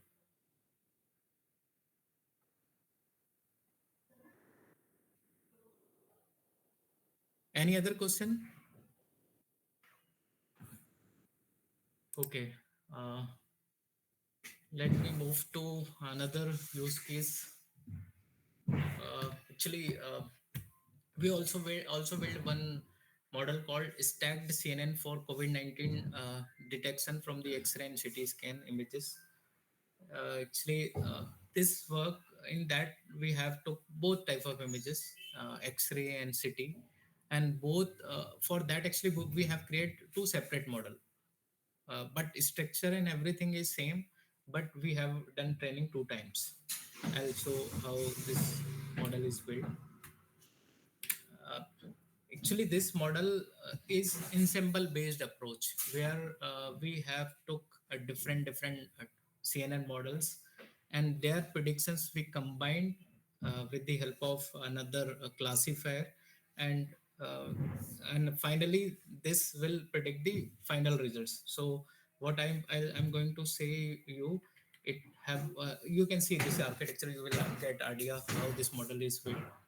Here actually we have different two type of pre-trained model. One is VGG19, another one is exception net. From that itself, we took two submodel from the VGG19 and three submodels from the exception network. So how we'll get, first question is that how we get this submodels. So what we did, we took our data set and start fine tuning of this VGG19, and during the training we randomly select two samples. One is in midwin or intermediate uh, epoch, we can say. For example, we train model for the 50 epoch, so I took one sub model at the after the 25 epoch, and that last one is at the final training. That way I took two sub models. And similarly I have taken three sub models from the exception net. This is also started training of model, and for example, if I train model for again that 50 epoch, so I took one model somewhere after 55 15 epoch, and then 30th one, and up at final step. That way we have saved three uh, different sub models from exception net.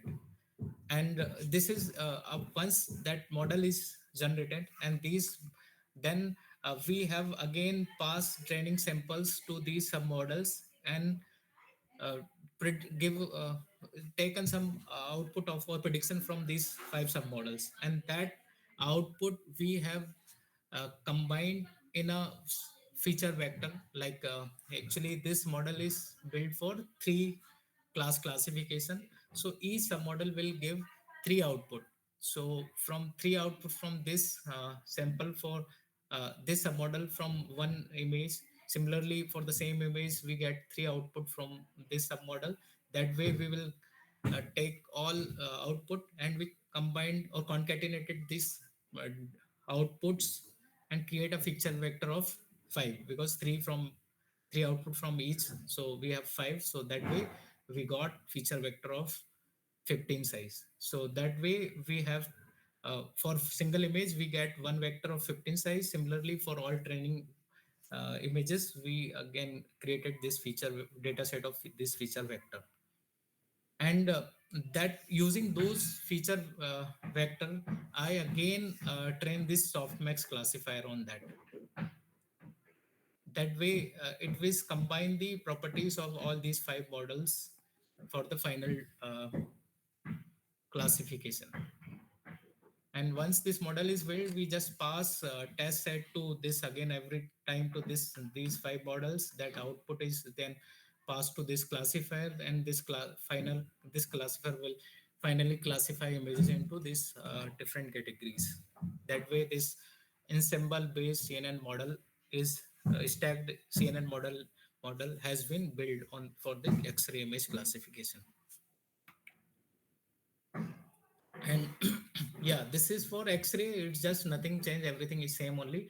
But this for actually we have only binary data set, normal versus COVID one in that for CT scan. So that's why this model is again changed for binary classification. Same thing is there, same logic is applied there. again structure is just changed for 3 to 2 class classification, and again fine tune same model for the same using same process. And for experiment point of view, I'll say you some good details like this. For that actually I use COVID-19 CXR data set that I am shown to that particular COVID-19 classification demo in the first demonstration that I am shown to you.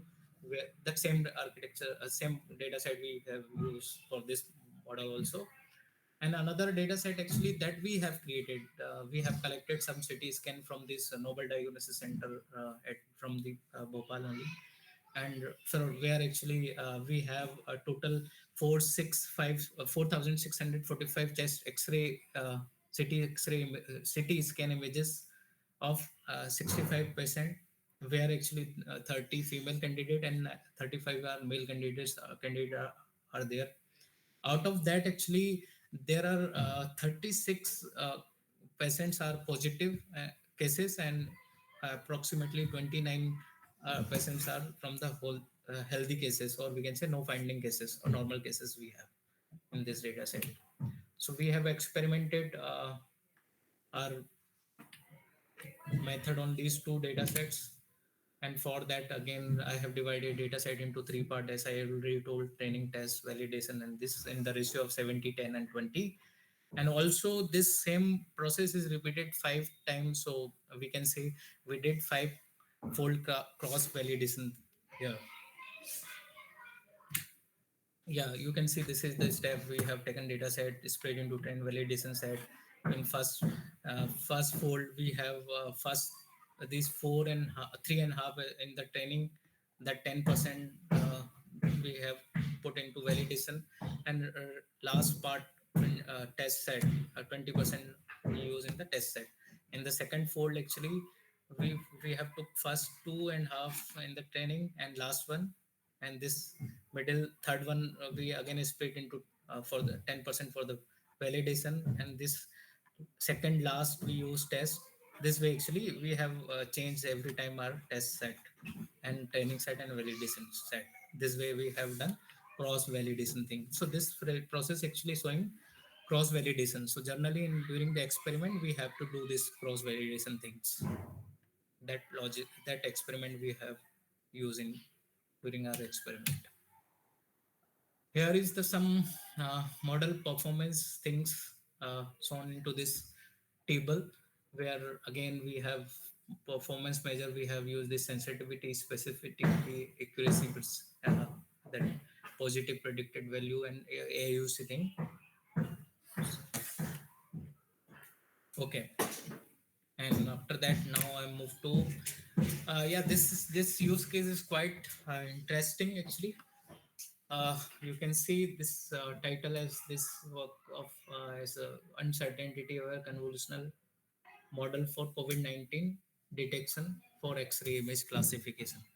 So uncertainty aware convolutional means again this is somewhat related to that explainable AI thing, where along with the predictions we are providing some additional information to user, so that will they will get some at least some confidence, and they will get some idea how actually prediction is done with this particular model. So overall as concept is that with this particular use case, where we are just giving some additional information with the final in the classification side. So oh, yeah, it is. So here, yeah, somewhat is hidden here, but yeah, I'll explain how this model is built. Again, I took X-ray images, COVID, and like three classes. Again, we have COVID-19 normal and pneumonia classes. And for this, I use efficient net P3 as a base model. And that this is again pre-trained network that is trained on ImageNet dataset. And in that top of that, I use three layers. One is flatten, dense, Monte Carlo dropout, and softmax classification. Again, this is for classification. Flatten is just that it is actually 3D type of our n dimensional array that will we need to convert into feature vector. For that we use this flatten layer. Dense layer is just connected to this particular into Monte Carlo dropout. Make a densely connected actually connections here, fully connected structure there. So Monte Carlo dropout actually here what we core idea behind this particular logic is this: we we know that when we are predicting or making any decision, so we are doing on the based on the probability. If some uh, category having higher probability, we'll just classify into that category. Maybe for example there are like three categories in that. Maybe COVID-19 having 0.51, and pneumonia also having 0.49, and normal maybe we have probability around 2.2 or something. But here there is in COVID-19 and pneumonia case we have very close kind of probability. COVID-19 having 0.51, and it is this one having point for 5 maybe, like. So but due to just 0.05 higher probability, we are predicting particular image into COVID-19, but maybe that particular image belongs to pneumonia. But we don't know, we just classify. But that's why actually clinicians and doctor not trust on this particular kind of approach. So for that actually we are trying to, whenever this kind of situations are there, in that case we will give our confidence while predicting or making decision, how much we are confident, whether we are 100% sure or whether we have confusion between two or more classes. That time we will show our confidence thing into our predictions. So that basis, if there is higher confidence, in that case a doctor can blindly trust on that particular case, and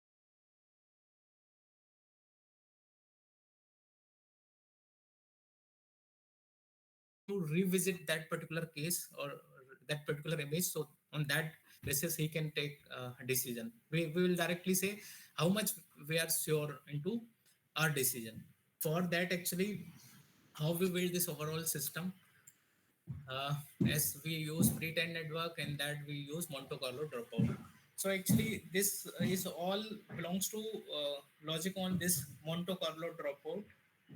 Monte Carlo dropout is just kind of simpler dropout only. But simple dropout method, as you know, that dropout is generally used for uh, into CNN model for avoiding this overfitting thing. Okay, and you know that in dropout, it disable random neurons in every iteration. When you go with that first iteration, it will take some different neurons. Like here you can see, this is just an example of when you apply any dropout thing, it will disable. Sometime it disable this second and fourth one here in this case, and maybe in that next iteration it will disable first one and second one, or maybe last one. That way actually every time it randomly disable the neurons. That actually overall of logic. So that's how it is actually disabling different neuron every time. It will uh, actually avoid that neuron to be specified to particular thing, or maybe overly learned things. So that way it reduce the overfitting thing. So but this dropout is generally used during the training. It is not used into while inferencing or prediction time. So Monte Carlo suggests we can use dropout also, not only training time, we also need to use this Monte Carlo during the predictions also. So that logic we use, we actually enable dropout during the inference time also. For that actually we have, during the test time, we have to train model. And for single image we do same for we pass same image m times, like maybe you can say 20 times. So same image we pass 20 times. Due to this Monte Carlo, every time different neurons are activated. So predictions also vary. Maybe sometime some different neurons are activated, so probability are changed that time. If in the another iteration maybe some different neurons are activated, so probability also change on the on that case.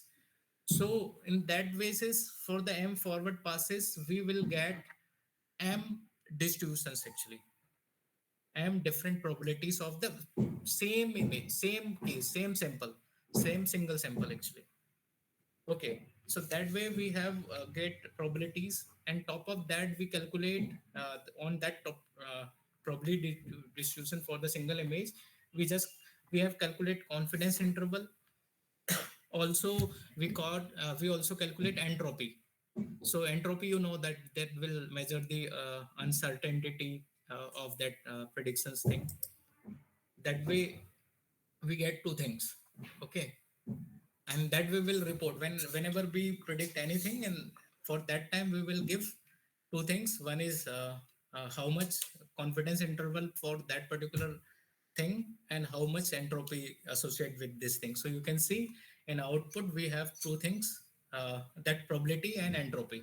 And also actually confidence interval thing is also there, that is I am not shown here.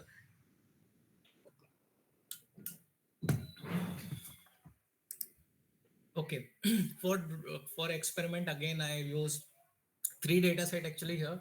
First one is COVID-19 CSR data set that I have discussed in previous slides.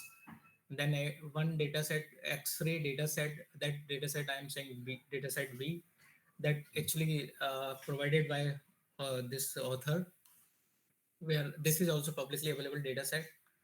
And third one are again CT scan data set. Okay, for on that performance, we have again measure.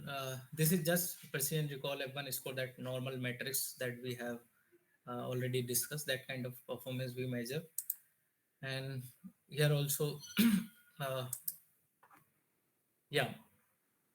I just wanted to. Oh, that results are not there. Yeah, yeah. This one I just wanted to show how actually for the particular test set, how that confidence interval and standard deviation and entropy is represented.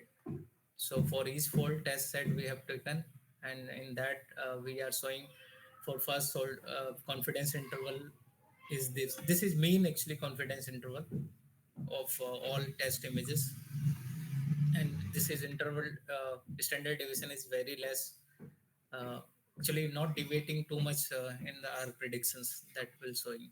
And entropy is also very close to zero. Uh, so entropy is also very less for our model. So in that way actually we are predicting the output. I want to show one more thing, let me, yeah, this is figure you just saw, see.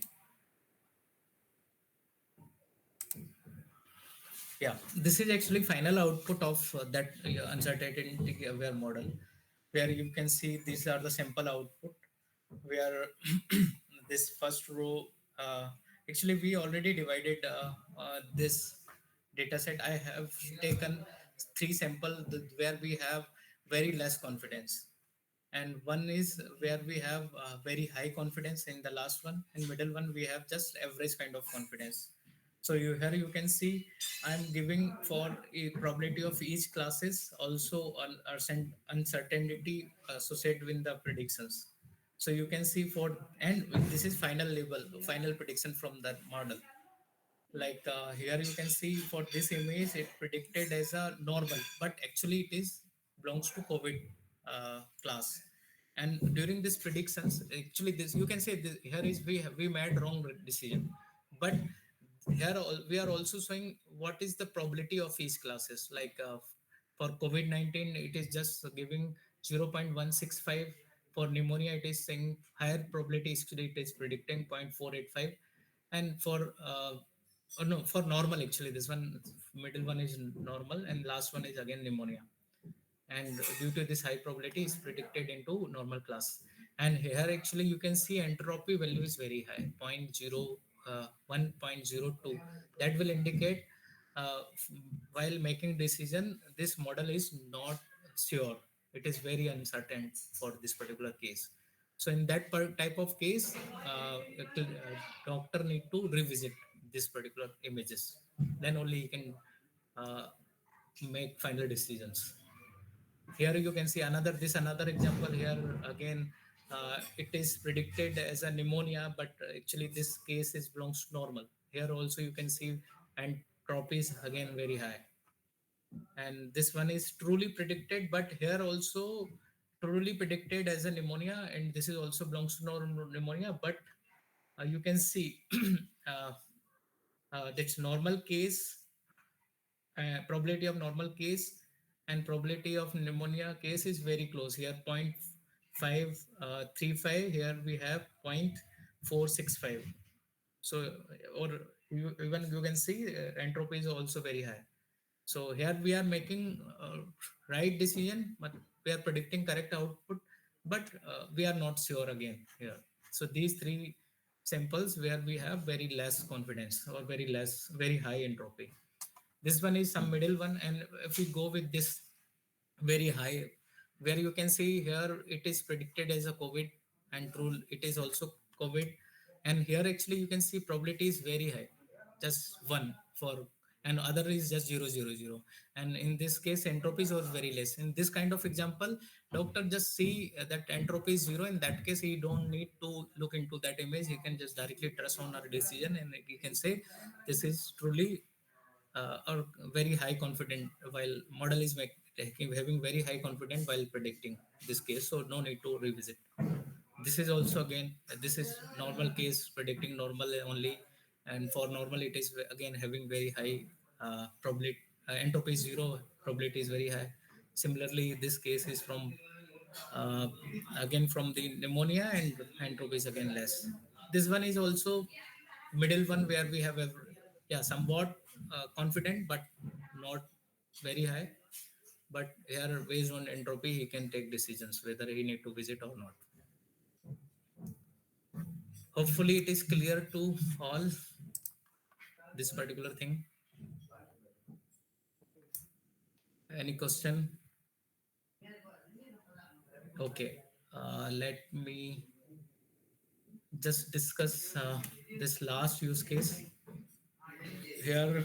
Yeah, for medical image analysis we can also use for detecting diabetic retinopathy, where we can use fundus images.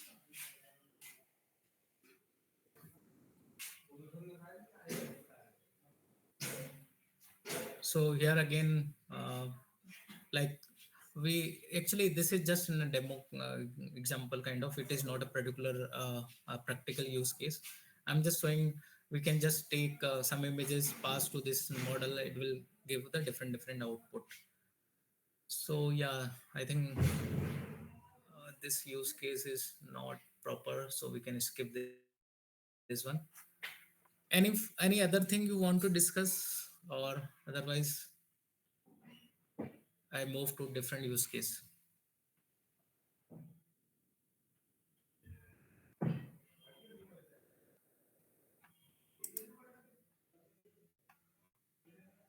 Yeah.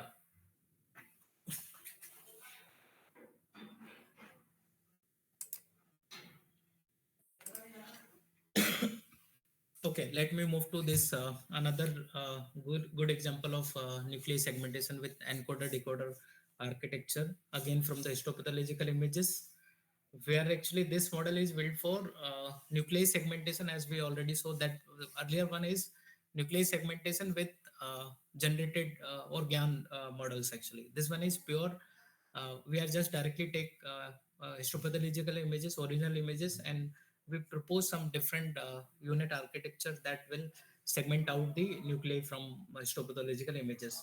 And this is actually built for multi-organ kind of a data set. We took actually histopathological images from taken from the different organs, maybe some from breast, some from uh, uh, there is actually nine different organs they have taken in this particular case. Some lungs they have taken, breast they have taken, uh, kidney, from kidney also they have taken, from different type of nine organs they have taken actually sample. And this is also data set we capture from this multi-organ data set from provided by Kumar only. So architecture, proposed architecture is look like this, where as I already told, unit having two architecture. One is unit encoder one, another one is decoder one. And this for encoder side, I use pre-trained CNN model only directly. Pre-trained CNN network I have taken as a encoder, where if we send net B3 CNN model I took as an encoder side. And this architecture decoder side we have built our own architecture. So you can see in encoder side we always reduce the size of feature vector as we move from top layer to bottom side. So initially this input of 224 by 24 is passed to this particular efficient not B3 model, where actually it has more than 450 layers into this efficient B3 model. On that actually we have took output from the different depth or different convolutional layer. So first output I took from 30th layer of convolutional. So it is showing that number also here. So we have taken output from the 30th convolutional layer, where actually size is 128 by 128 by 120 144. And after that another set of feature vector I have selected from convolutional layer 92. And after that I took uh, output from 150th convolutional layer, then 342, and finally final last output I have taken from 416. Okay, so this way you can see here that size is reducing. Initial layer size is 224 by 224 by 3. In this 38 layer, it become like 128 by 128 by 1444. So size that dimension is reducing, but number of feature bits is increasing. Here 144 channels we can say. Initially it is 20 to 24 by 24 by 3, so three channels are there. So only three set of feature vector are there. Here actually it become 144. Here size is reduced, but number of feature dim- dimension is increased this way. So this is just we have reducing in size of image, extracting different features, and that pass to decoder side. So decoder side, it will actually take this image and generate that way this mask image, segmented image we can say. So here we are down sample. Here we are moving to the upward side, up direction side, where we are again retrying to capture the same size of output as we taken as an input. So you can see here feature vector become like 8 by 8 by 1632. Here it is increasing this way like 8 by 8, 512, 16, then 32, 64, and 128. And here actually again become like 256 by 256 by 3 kind of output, or by 2 output from there. So here we have created different branches. One branch is moving from this here branch. Here we have output of this branch plus this branch, both are concatenated. And top of that we perform again we apply this convolutional block and residual block, and that outputs we move to here, and one branch again move to this side. And here we have combined this output and also this output at this place, and also this input from this branch. All this combined together and again apply convolutional and residual block, generate output here. Similarly, this we have created two branches here that moving to same way upper side. And that way finally always whatever branches is generated, all output is combined together and concatenate together and apply these two blocks, convolutional block and residual block, on each output, and that way will create a upward direction output. This way this overall architecture has been proposed for encoder decoder network. And for experiment, here we have taken three data set. One, as mentioned, Kumar data set, uh, where which consists 30 histopathological images of seven organs. Actually, there are total nine organs. Seven organs are taken into that training side, and two extra organs is taken into test side only. Those are not those images are not considered into test side. So here that's why they are showing just seven organs here. And another one data set is TNBC data set, which having 50 histopathological images of breast cancer of 11 patient. So this is on there only 50 histopathological images, or a single organ only breast cancer patient data is taken here.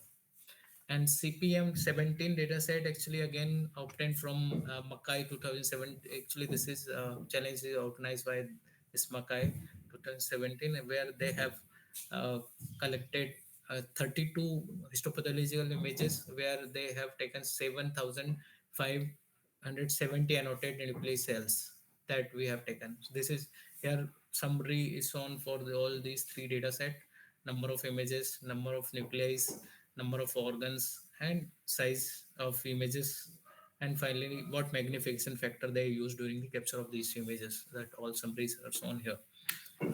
And this is sample images from all these three data sets. Kumar data set, images looks like this, TNVCs look like this, and CPM 17 is look like this.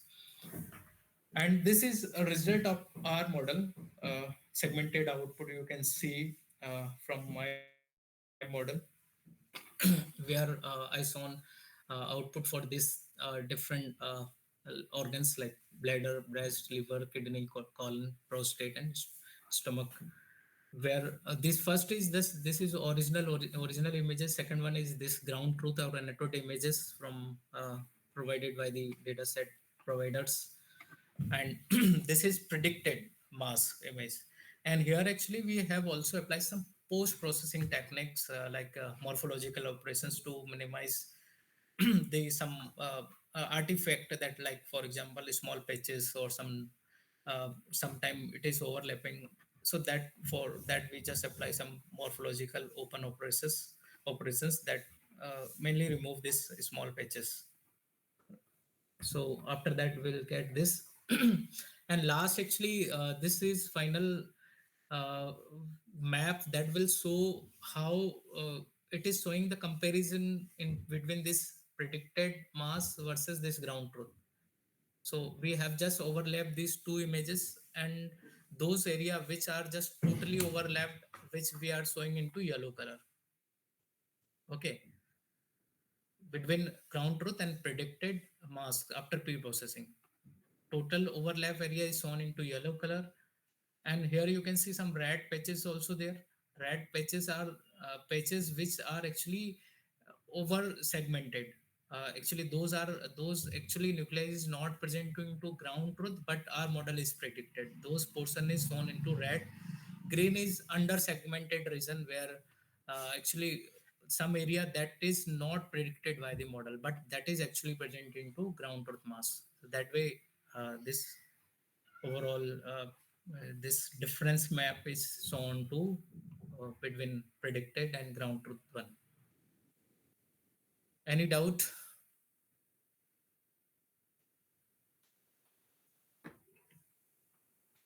This is on Kumar dataset, and the same output is also shown on the TNBC and CPM 17.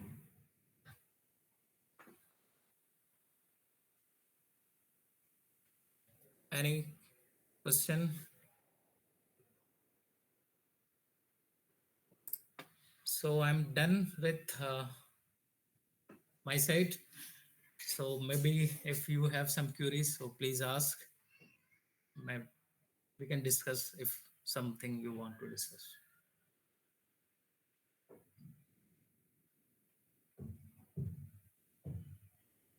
Hello.